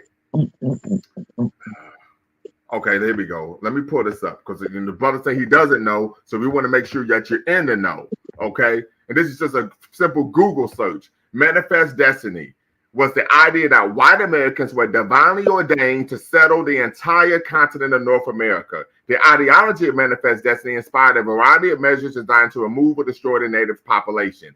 This wasn't a war. This was genocidal violence in which they believe was ordained by God, right? This is a reality. Because when you promote Christian nationalism in the school, these are the type of teachings that come with that. So now that you know, do you believe that that is something that should be taught and internalized by African children? I would have. Wait. I need you to answer the question. I would have to take a look at that. I need you to answer the question. Do you believe that Manifest Destiny is something that should be taught to African children, Black children in America, as something that is a positive? Manifest Destiny, whatever that is. Well, hold on, wait. I just read to you what it is. I have to go do my personal research on that. Let me bring this back up for you. Let me bring it back up for you. Right? Now you're trying to act like you are. It's difficult for you to learn. No, not at all. Destiny was the idea that white Americans were divinely ordained to. You're acting obtuse right now. That's the word, obtuse. Divinely ordained to settle the entire continent of North America. The ideology of Manifest Destiny inspired a variety of measures designed to remove or destroy the native population. It's that simple, brother. Right? So, I mean, we got to make it plain here, right? Your brother's being obtuse. Okay. So polish and poise, but also let's talk about how the funding and support of Christian-based and other religious-based schools is a direct result of desegregation of the civil rights movement. Yes, that is very true. After Brown v. Board, they started to create schools, religious schools, right, so that the children didn't have to go to, of course, religious schools with Black children. Yeah, I forget what the term was called, but I remember that because there were several of them in my hometown. Yeah, very good. I can't think of the term that was coined, but I watched. Don't worry about it. I just happened to watch a documentary, or I guess another video on YouTube yesterday. So the young woman was kind of going into and down the rabbit hole as to how the popularity of those Christian-based schools kind of dwindled out around the 80s and 90s. But it's just it was a way to, I guess, inconspicuously still have and promote segregation, but under the guise of it being a promotion of religious-based tenets. Because when we did attend those schools, we didn't benefit. It didn't do us any benefit. And most people of African descent who have attended those Christian-based schools can account and experience just like that young woman testified to you that her son was having. Yeah, absolutely. And they were Black Christians, and they were like, listen, they're teaching white supremacy in the school. And I was like, oh yeah, I know that. I didn't know that's how that goes down. Yeah. So one example of that was a simple Christian school in Dayton, of course, my hometown, Dayton, Ohio. And of course, this school was an example of, let me pull this up, get this very quickly, was an example of, let's see here. Yes, some sort of stuff argue with the segregation academy. Yeah, the schools were called segregation academies. So you was on point when we started seeing the rise of Christian-based education. These schools were called segregation academies, right? And these were schools that were created under the auspices of religious or parochial education as a way to keep their children from having to go to school with black kids. Absolutely, segregation academies. So yeah, you're cooking with fish grease, sister. Hope you could be a regular and consistent contributor here at Lumumba Speaks and Be Quran Network. Thank you. I would like to be. I appreciate what you put out, and I appreciate what this means for our people. And I understand no man is an island, right? Right. Absolutely. Absolutely. And shout out to Texas. You know what I mean? Oh, hook 'em horns, as they say, right? Very good. Very good. Sandman, go right ahead. I saw you unmuted yourself. Sandman, go right ahead. Okay. Yeah, so go ahead. Go ahead, Sandman.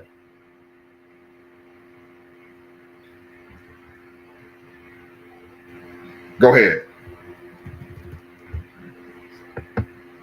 So I would just say this once again is something that we need to be cognizant of. We have to go deeper regarding who's promoting this concept, why they're promoting it, and does it benefit our children. The other thing that the brother mentioned, of course, Hood Haitian 305, was that this may save a child what we would want a black child to do is learn and morals from an African-centered frame of reference, not a Judeo-Christian frame of reference.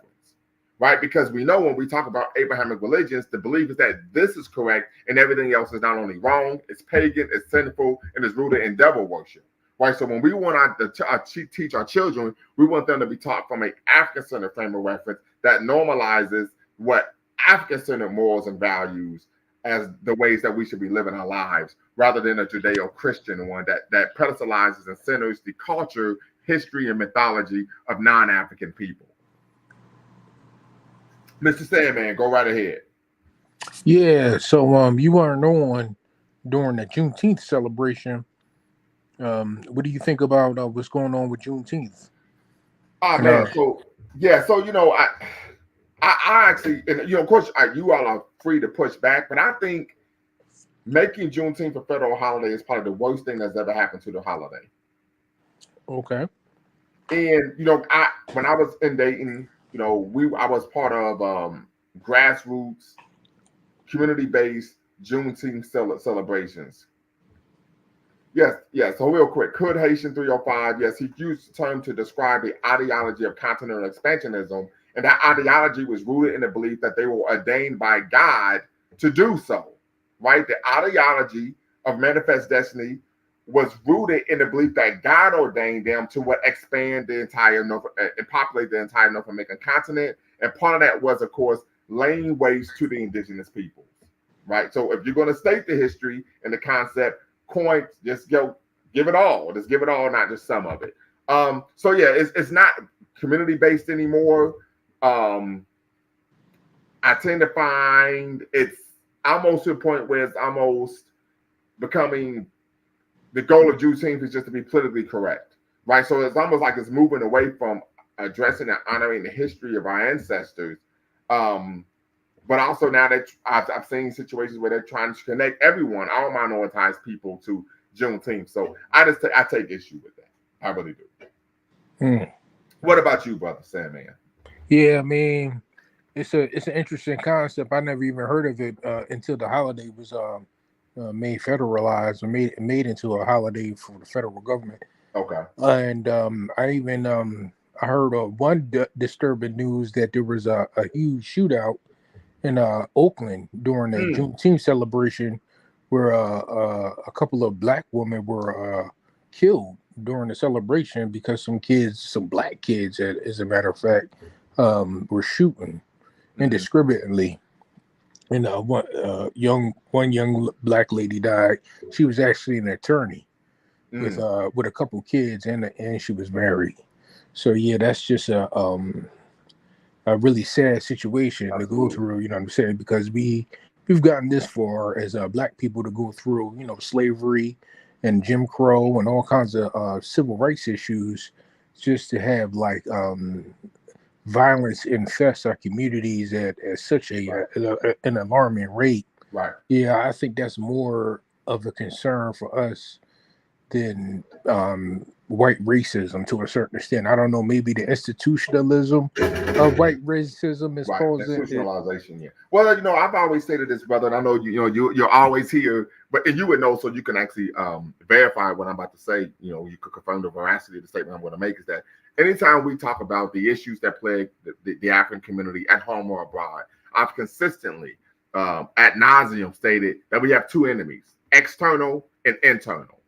right? And internally, we're talking about the unhealthy, racially self-defeating, self-destructive manner in which we live our daily lives. Externally, we're talking about the ubiquitous nature of anti-blackness, right?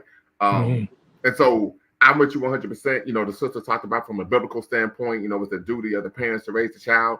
I throw that into the trash heap, right? Foul 13, as they called it when I was a child, and I focus on an African-centered perspective that teaches us that the ruin of a nation begins in the homes of its people, right? And so, as a father, I could say that, and a lot of times when and as a parent, we all know that you control the process and not the result. You could raise your child a particular way that could leave home and then decide to do whatever the heck they want to do, right?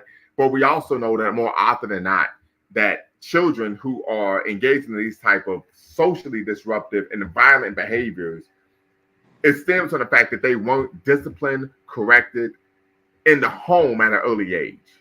And at some point, they're so out of control to where they start to engage in these type of behaviors. I can recall having a conversation with my best friend about when we graduated high school, 23 days later, we shipped off for the United States Navy, went to boot camp. And we talked about how when we left our hometown, we went to Indianapolis, and when we were at MEPS for maybe 3 or 4 days, and we just chilled at the hotel. We didn't go out into the city acting wild and crazy. And we talked about this last week and said, that was based on the fact that we grew up in a structured household to where you're going to be where you're supposed to be when you're going to be there. Right. And so it's unfortunate, but oftentimes we have to look internally, right, in terms of why our children are behaving the way that they're behaving. And it's unfortunate. I've experienced this as a parent, someone who was deeply involved in the children's education, volunteering at the school, to actually see parents go up to the school and actually argue and fight with the principal and the teacher and faculty regarding their child's misbehavior. It's mind-boggling. But once again, from the African-centered frame of reference, the ruin of a nation begins in the homes of its people. Yeah, absolutely. And on top of that, though, which is kind of disappointing for me, I don't think other communities, whether it be the Asian community or the white community, most white communities in the United States, they wouldn't allow their youth to run rampant in their communities. You know what I mean? Shooting stuff up like that. I think they would protest to it significantly in some form or fashion. Whether it be, through political means or through judicial means like law enforcement, or maybe they even, do some street justice themselves. But it just seems like for some reason, and in some of our communities, maybe it's overblown, we don't know, but it seems like they're letting the kids run wild in their communities, and they're not putting them in check. And I guess it's because the men aren't in the homes anymore. Yes, sir. Yeah, it's like I don't know what the marriage rate of black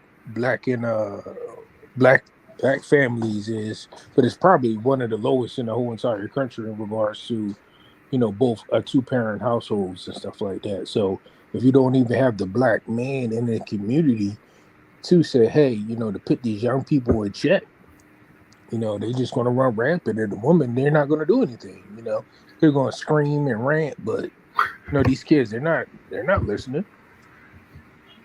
I understand where you're coming from. Unfortunately, the data actually supports, the claim that you're making, that children who grow up in female-led single-parent households have a higher likelihood of having behavioral issues, becoming ensnared by the cultural state, and even having low self-esteem, right? So we know that what you're saying is true. We also know that just from a culture standpoint, our cultural personality is the norm for the father to be the disciplinarian, right? And unfortunately, this is what we have taken place. So this is one of the internal issues that we're finding in our community. Of course, I don't do a lot of shows on some of the more ratchet and nefarious issues in our community, but we do find a large segment of women in our community.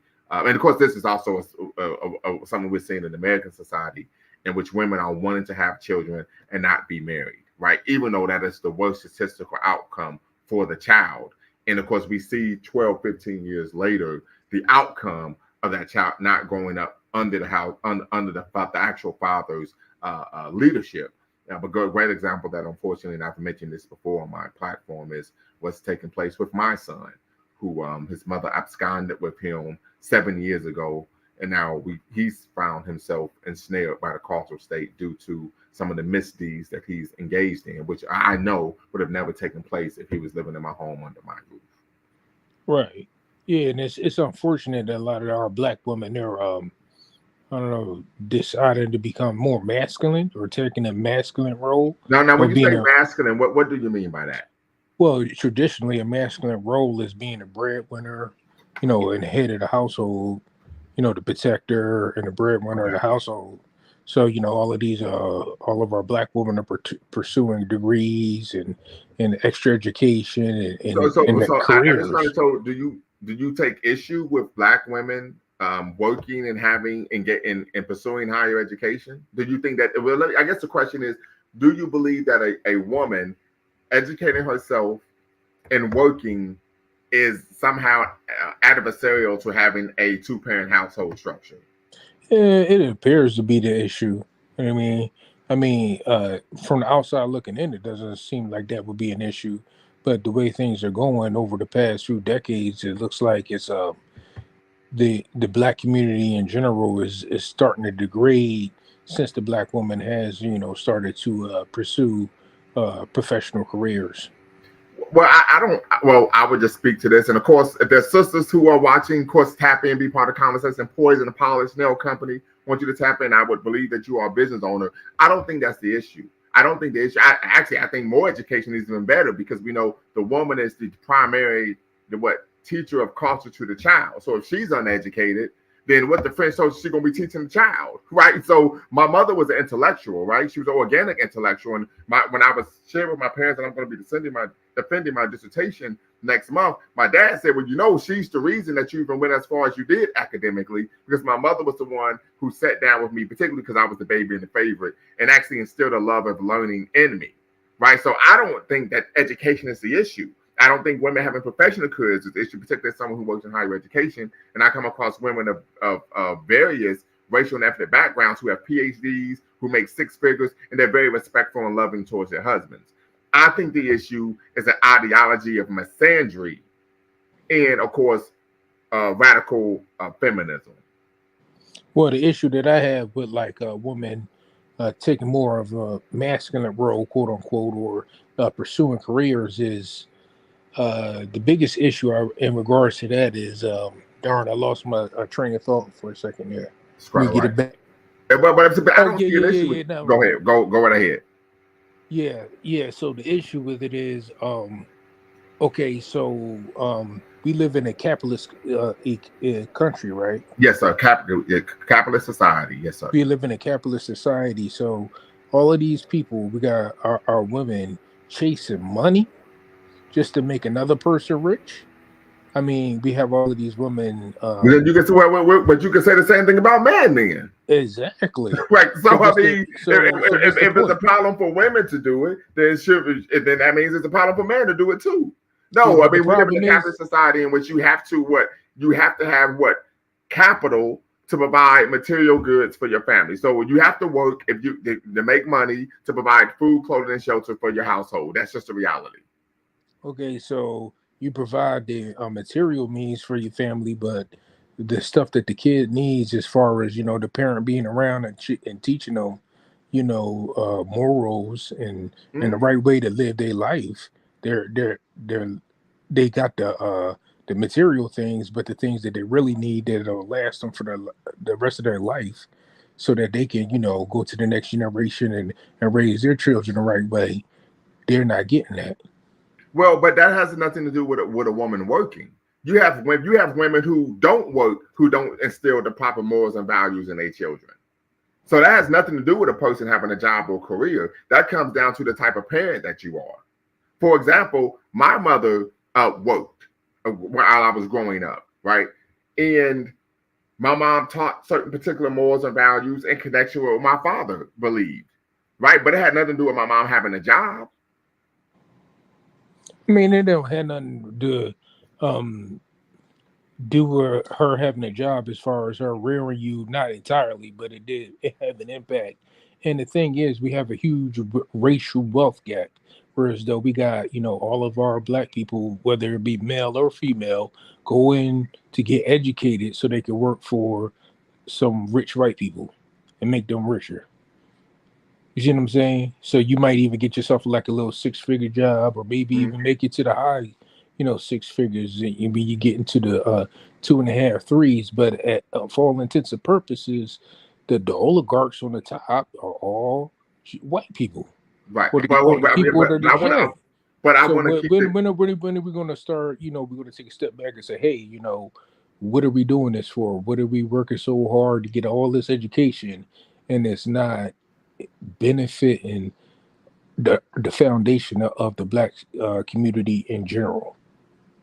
Well, I would disagree. I would argue that having people in our community who are educated, who have went to graduate school, right, understand how to think, right, understand who are intellectually curious, and they're able to create a household that is an incubator for intellectual curiosity, right, and then they're able to be leaders in the community. Like I remember growing up in the neighborhood, there were doctors and lawyers on my block, right, and so those are people we could look up to. Those are individuals that when they came home from work, we'll be outside playing, we would ask them questions, right, and so that allowed us to see that, hey, we could be much more than what the dominant media tells us we can be, because we see it on a regular basis, right? So I would push back against that. The other issue is when you are able to, one of the things that we want to focus on when we talk about, from a revolutionary Pan-African nationalist standpoint, is improving African people's quality of life. People typically go to college to gain a degree so they can have a career in which they make above average money. They have an above average income. That is the reality. That's one of the reasons I pursued a terminal degree, right? So then I made a decision in that I'm able to have a terminal degree in which I'm in a decision-making position to where I can make decisions that benefit my people. Every position I've ever had since I was 21, 23 years old in the National Guard, when I was in a position of leadership, I made sure when I had access to resources, I allocated those resources to African people. Yeah. So there is the benefit. So let me, as a black woman, I kind of want to say this, because listening to you men speak, I definitely get that there's an outside agitator as far as the mentality. And my father told me, it just reminds me of something my daddy told me a long time ago when I was in high school, about the separation of the household, which Lumumba, it definitely supports the statement that you said, the ruin of a nation starts in a home. There's been an outright attack upon the black household ever since they brought us over here on boats, period. So if you can trace that back more recently, the pipeline to prison, just, Reaganomics, all of that stuff, the over criminalization of black men who were eligible to be head of household, right? Now, black boys and black girls, we're seeing this even in elementary school now. So nobody's falling for the banana in the tailpipe. They don't want to sell crack, right? So right now, what it is propaganda that they get you to buy into that circumvents it causes for you to circumvent positive options and just immediately fast tracks you into the direction that they want you to go. Mm-hmm. So they're not building prisons for nothing. That's why it's a pipeline, right? That you got to feed a pipeline. So initially what they'll do is they have to create a divide. Like my daddy told me, they did that when they started out with food stamps. When you got the black woman in the household to depend upon the white man for her ends, where then goes the respect for the black man that's in the household? Because the white man is coming and he's on time every month. So that's our government has intentionally, all the way up until where we are today, there are several instances, too many for me to specifically name. But just that one, the introduction of government assistance into our household, then accompany that with the housing projects where they put us, where they house us. Then when you add on the imagery that they force feed us, right? Especially right now, what you'll see a whole lot of for my and the younger generation is the gender wars the dating. There's a lot of unnecessary hostility in our interactions with one another. We are inhumane, and we are being programmed intentionally to be inhumane and to be jealous of one another. Because what would you do you not understand that my entire purpose as a woman is to be your helpmate? That's the entire purpose of a woman. And matriarchy is the foundation of African tradition. So they have corrupt. Hold on, sister. Hold on. And you might want to cam up for this, but that is the statement. The last statement you made is ahistorical. So the classical, medieval, and the modern African cultures were patriarchal in nature. That is a reality. I have a master's degree in African studies. That is the societies were not matriarchal. There were some societies that were matrilineal, in which the inheritance was passed down along the female line. But even in those societies, I'm gonna give a particular example. The Akan people in Ghana, the male descendants still received more. So that is something that a lot of people state, but that is ahistorical. African societies, classical, medieval, and modern, have always been patriarchal in nature. The leaders of society were patriarchal. In fact, if you read Walter Rodney's book, How Europe Underdeveloped Africa, he talks about patriarchal societies in the medieval and traditional African culture. When you read Chinua Achebe's Things Fall Apart, patriarchal societies, right? So there is a large amount of extant literature on classical, medieval, and of course modern African societies. These societies were patriarchal in nature. For example, the heads of state, the leaders of government, were men. Now, there was a position for elite women, particularly the Queen Mother, but that was a ceremonial position, not one that actually wielded decision-making power in the society. Well, and I definitely can see that, but I would also say, or maybe what I would mean to say is that the contribution of the women in African society has not been diminished. Because I do find that is very true. Because what we found was that the societies were patriarchal, but they were not misogynistic. And so I think there's a vast difference between patriarchy as it relates to white supremacy and African patriarchy. So I think that, and forgive me, because when the phrase is used, it is a dog whistle, because immediately what you tend to think of is it in the way that it applies to white supremacy. Right, exactly. So there has never been a diminishment of the Black woman until we touched American soil. Yes. Matter of fact, one of the things that Dr. Walter Rodney mentioned was that the status of the African woman in African society changed dramatically once colonialism and slavery took place. Of course, on the continent, and of course, the decadence and dysphoria of the Western Hemisphere, that African women, their place in society was completely diminished. Right? They had no rights, and we know African women, during the advent of the African Holocaust, wouldn't have been viewed as women. They wouldn't have been viewed as human beings, right?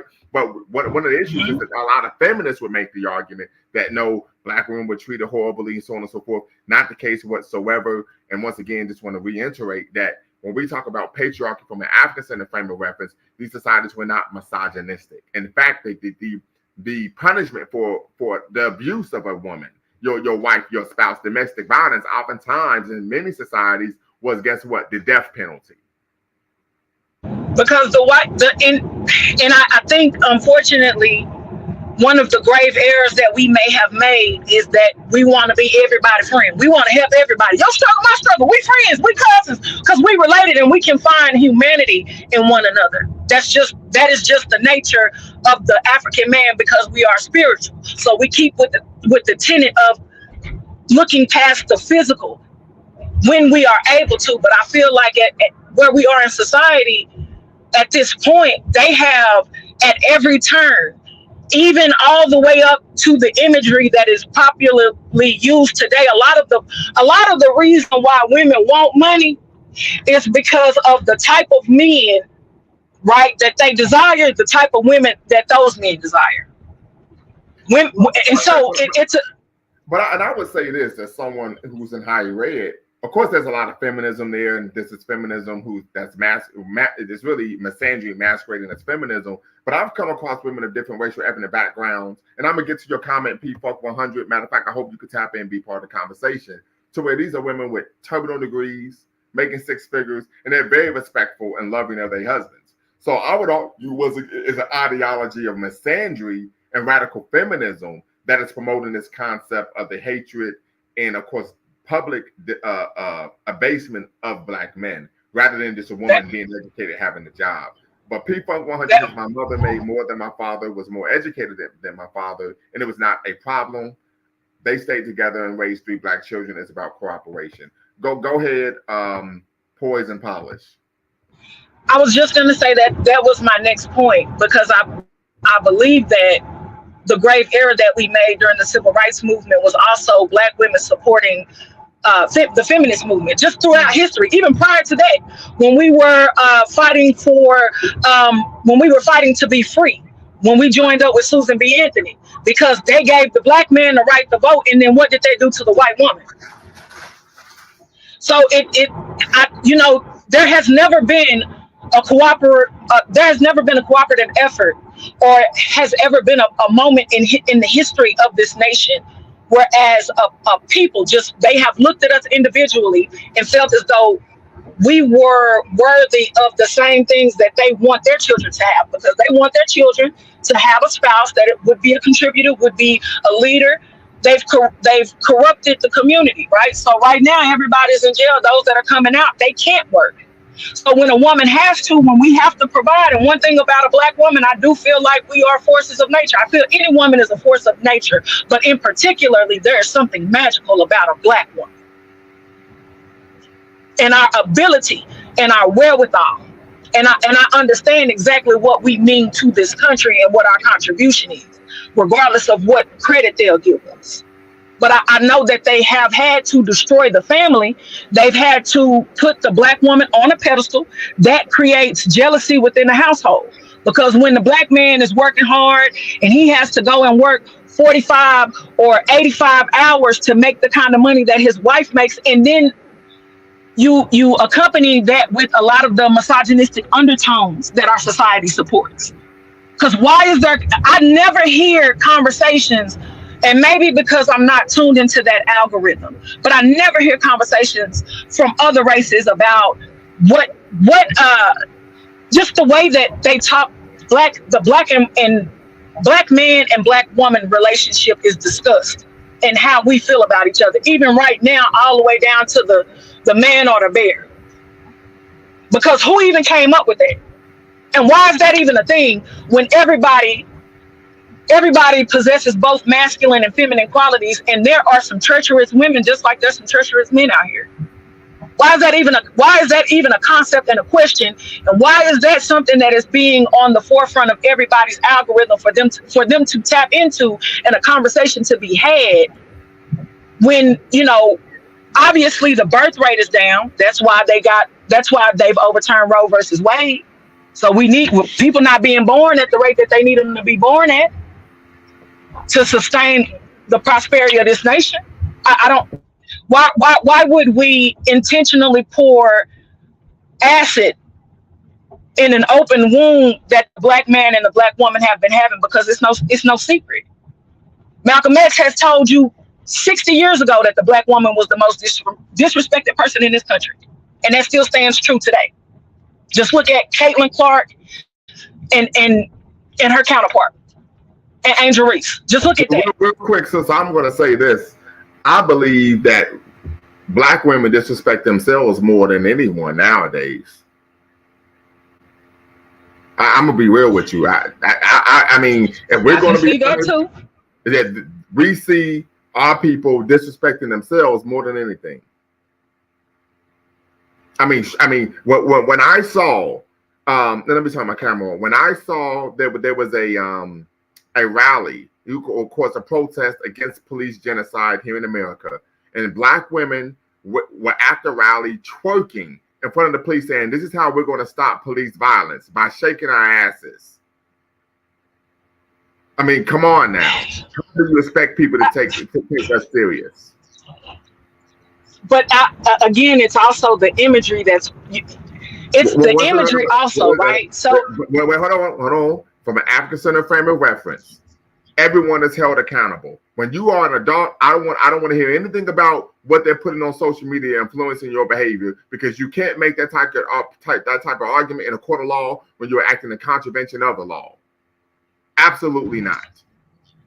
You can't, but they're coming up with policies and recommendations about adolescents having access to social media platforms and medical studies of what the outright impact of them engaging has on their psyche. Let me ask you this question. Do you have children? I don't have any children. Okay. I don't have any children. I have like a stepdaughter. I have a child that I am involved with, but not like as far as, the rearing of, but not. Okay. Well, I'm going to say this. I may be the only parent on the panel. No one has control over how the cultural norms, values, and morals of your household. Matter of fact, Dr. Golly, he wrote the book, The Urban Plantation. I can't remember his name, but he wrote the book, The Urban Plantation. He stated that there are only two. Let me look it up real quick. Hold on, family. The Urban Plantation. The Urban Plantation.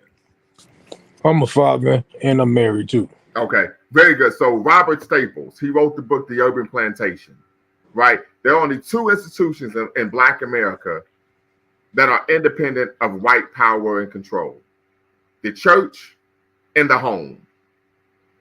So irrespective of what society says, irrespective of what social media says, as a parent, you normalize what is good and what is right and what is nefarious in your household. And the reality is, many of these homes are criminal incubators in our community.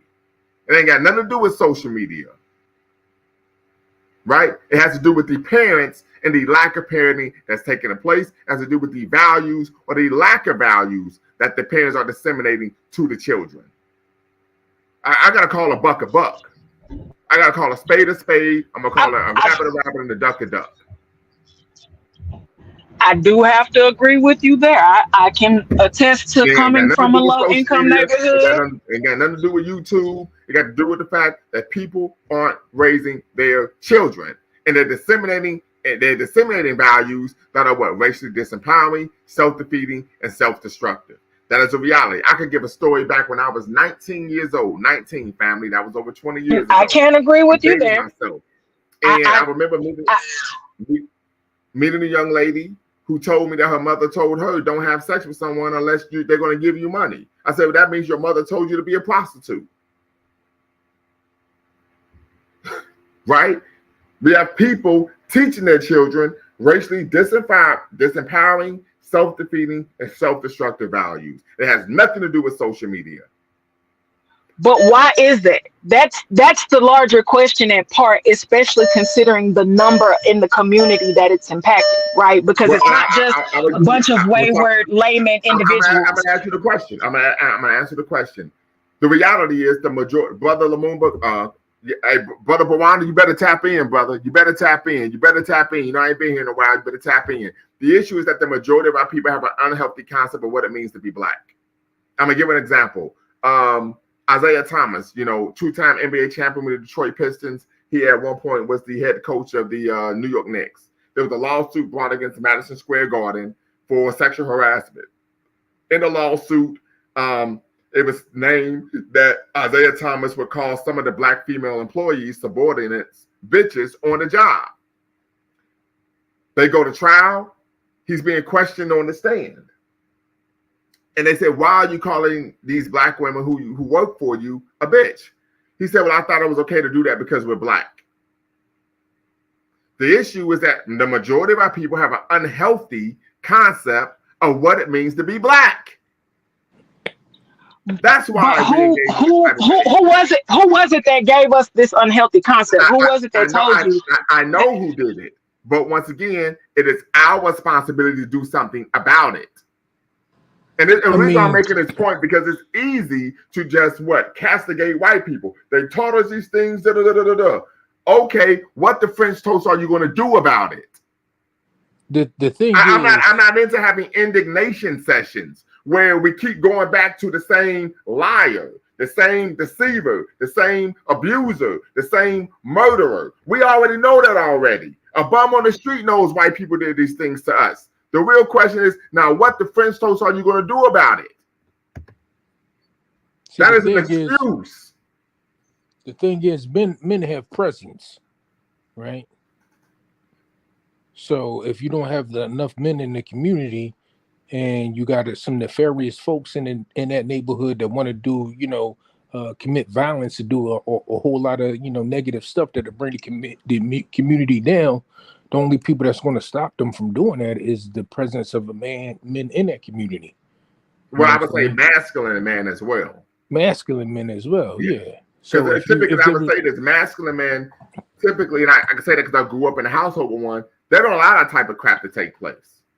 Yeah, they want order and harmony in their home. Yeah, it could be of course, you can teach your own children inside the home, but outside the home, there's an aspect that's going on too in the Black community. It's where most of the shootings are happening outside the home. Absolutely. And when it's happening outside the home, the reason why it's happening because we don't have a presence out there. Like if someone wanted to rob your house, right? They're going to probably watch. They're probably going to watch your house to see who lives there. If they see that it's some elderly couple or just a woman in that house, they're probably going to think, "Oh, here's an easy target." But if they see a house full of men, they'd be like, "I'm not going to try that house." Right. Absolutely. You see what I'm saying? Absolutely. So men have a presence, and because we're not in the house, you know what I'm saying, our community is getting ran over by people who don't have any intentions on doing what's right for the community. Absolutely. Absolutely. Mr. Sandman, quick question. Not trying to get too personal. What part of Philadelphia do you stay in? I don't live in Philadelphia anymore, but okay. I grew up in North Philadelphia. North Philly. Okay, Broad Street Bully. I see you, baby. Let's get it. Yeah. Right off of Broad Downey. Okay. Yeah. Very good. What a Bawana? What's the word? Yes. First, let me say, Philly is the place where the brothers have those beards, man. I'm able to tell whether the brothers are from Philly. Is usually they define themselves with them beards for some strange reason. I don't know. I guess that's the thing out there, culture. But let me first say it's good to see you, Brother Lumumba. It's a long time. I know what you've been doing. I'm not even gonna ask you, and I'm just waiting today to call you by that name that we all should be calling you by, that title. Well, I can let you know, brother. We have scheduled, keyword scheduled, my dissertation defense for the week of July 15th. Awesome. So I know I don't even have to ask whether you're ready or not, because I know you're ready. You mentioned Robert Staples. I was listening to Dr. Thomas Curry today, and it's interesting because I really need to get his book, because Dr. Thomas Curry was talking about may or not, yes. Not the man, not he. Dr. Thomas Curry was basically referring to black male studies, and one of the things that he was one of the persons that he mentioned was Dr. Robert Staples. Okay, so yes. But let me just. I actually have the book, The Urban Plantation. Yeah. Awesome. But let me just. I wanted to push. Sorry, but many people view some of his work as the origins of black male studies. Okay. I just really wanted to push back a little. When you made the statement, and I am absolutely not a parent, so I'm talking from a person who is not experienced, and maybe I don't know what I'm talking about. But I would say, when you say that the responsibility lies 100% on the parent in terms of what comes out, of that child. I never said 100%, but go right ahead. Okay. But you say that they're very much responsible. Very much responsible. Yes. Primarily. That's a good statement. And legally responsible. That's a good statement. Well, maybe I shouldn't say what I wanted to say. But right. Yes. But I would say that it's very difficult to live in a cancer without being affected by that cancer. Now, yes, the responsibility and the onus is on the parent in terms of what that child gets.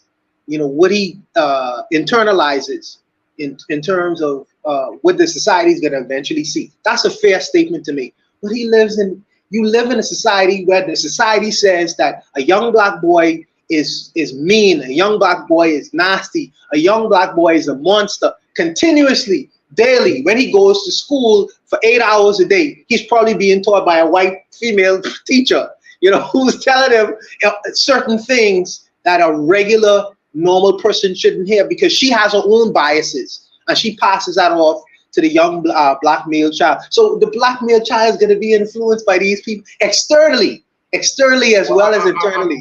I will say this, and I'm going to say this. When I was growing up, no teacher had more influence on how I felt about myself than my parents. Ever. But they did have some influence, though. No, I can't say they do it. Really? I'm being completely honest.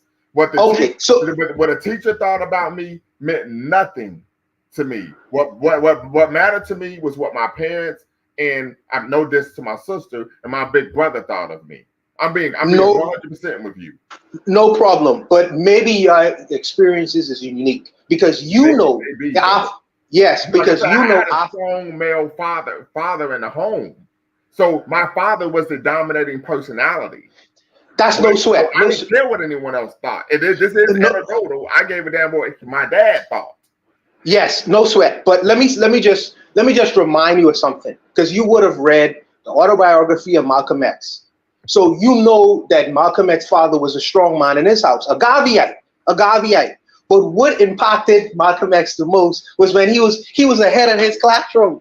But when the white professor, his father had been killed, he had been deleted by that time. But the foundations would have probably already been laid already. I'm saying but I'm saying when the father's removed, that influence begins to wane. A great example is my son now.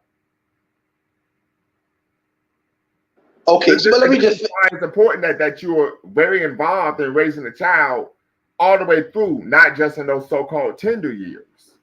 No problem. But what I'm saying is that yes, the father being in the home is very impactful, especially if that father is a strong man. But there are external influences that may have the ability to affect that child. You mentioned your experience. I could say that some would say that's a unique experience, and your experience. Wait. Let me say this, because some could say that. But I would argue if people are being honest, they would tell you that prior to the proliferation of single-parent households, that was the norm.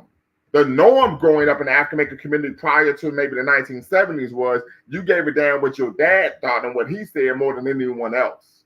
In fact, let me give an example of when we look back. And so, of course, nowadays, millennials are saying we're done with the 90s. But when you go back to 90s athletes, Michael Jordan, Ken Griffey Jr., Barry Bonds, right? We could talk about Michael Johnson sprinting.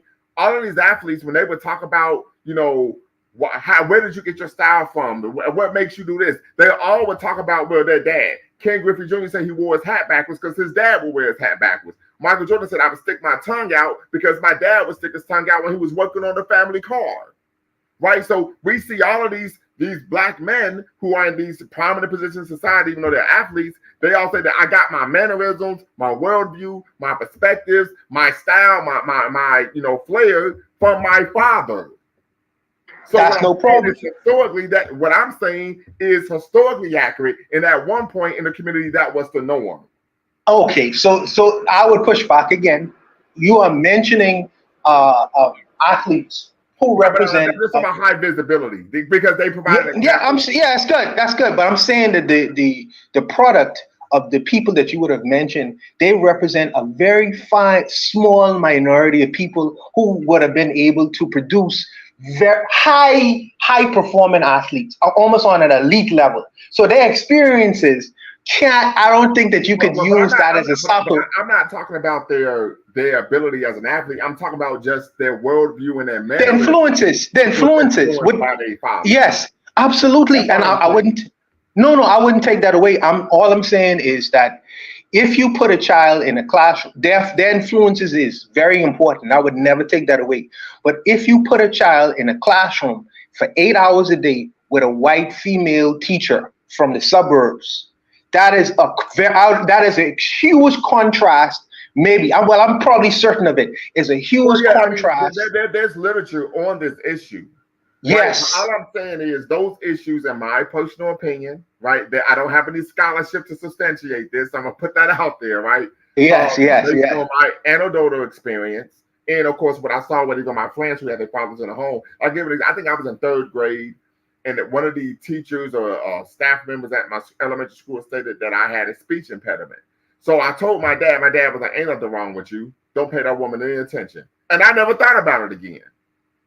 So I'm saying that just from my own personal experience, and like I said, I know because I've read the literature on what Black male students, white female teachers, particularly the work of Dr. Jawanza Kunjufu, and the bias and the negative views they have of Black men, of course, are then ingrained in the way they teach in the pedagogy of those white female teachers in that Black classroom in relation to Black boys. So I know what you're saying is 100% legitimate. Yes. And your experience is not a normal one either. Your experience, first of all, your father was he was a leader in his community, and also you are a 40-year-old person who is about to get their PhD. That is a very unique experience. But let me say this, but typically, I'm just going to say, once again, anecdotal, and we try not to do anecdotal, but I'm going to give anecdotal.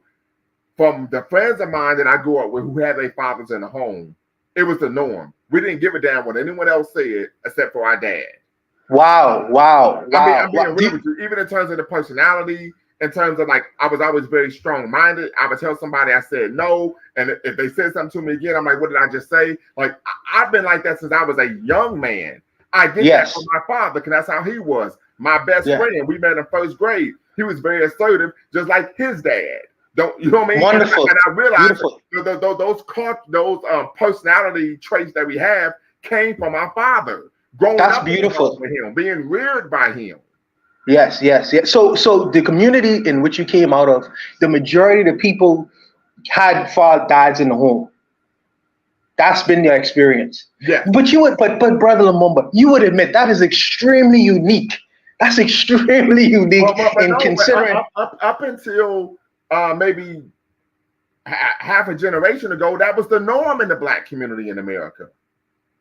So you were saying that in the 1980s that the majority of households was led by men, Black men? Yes, when you were growing up. That's when we started to see that generational change began in the 80s. That's when it started to become the norm for children not to grow up with their fathers. I see. Okay. Yeah. Yes. So, but I really just wanted to tap in briefly. I know you're just coming back. You're going to get the ball rolling with this thing again.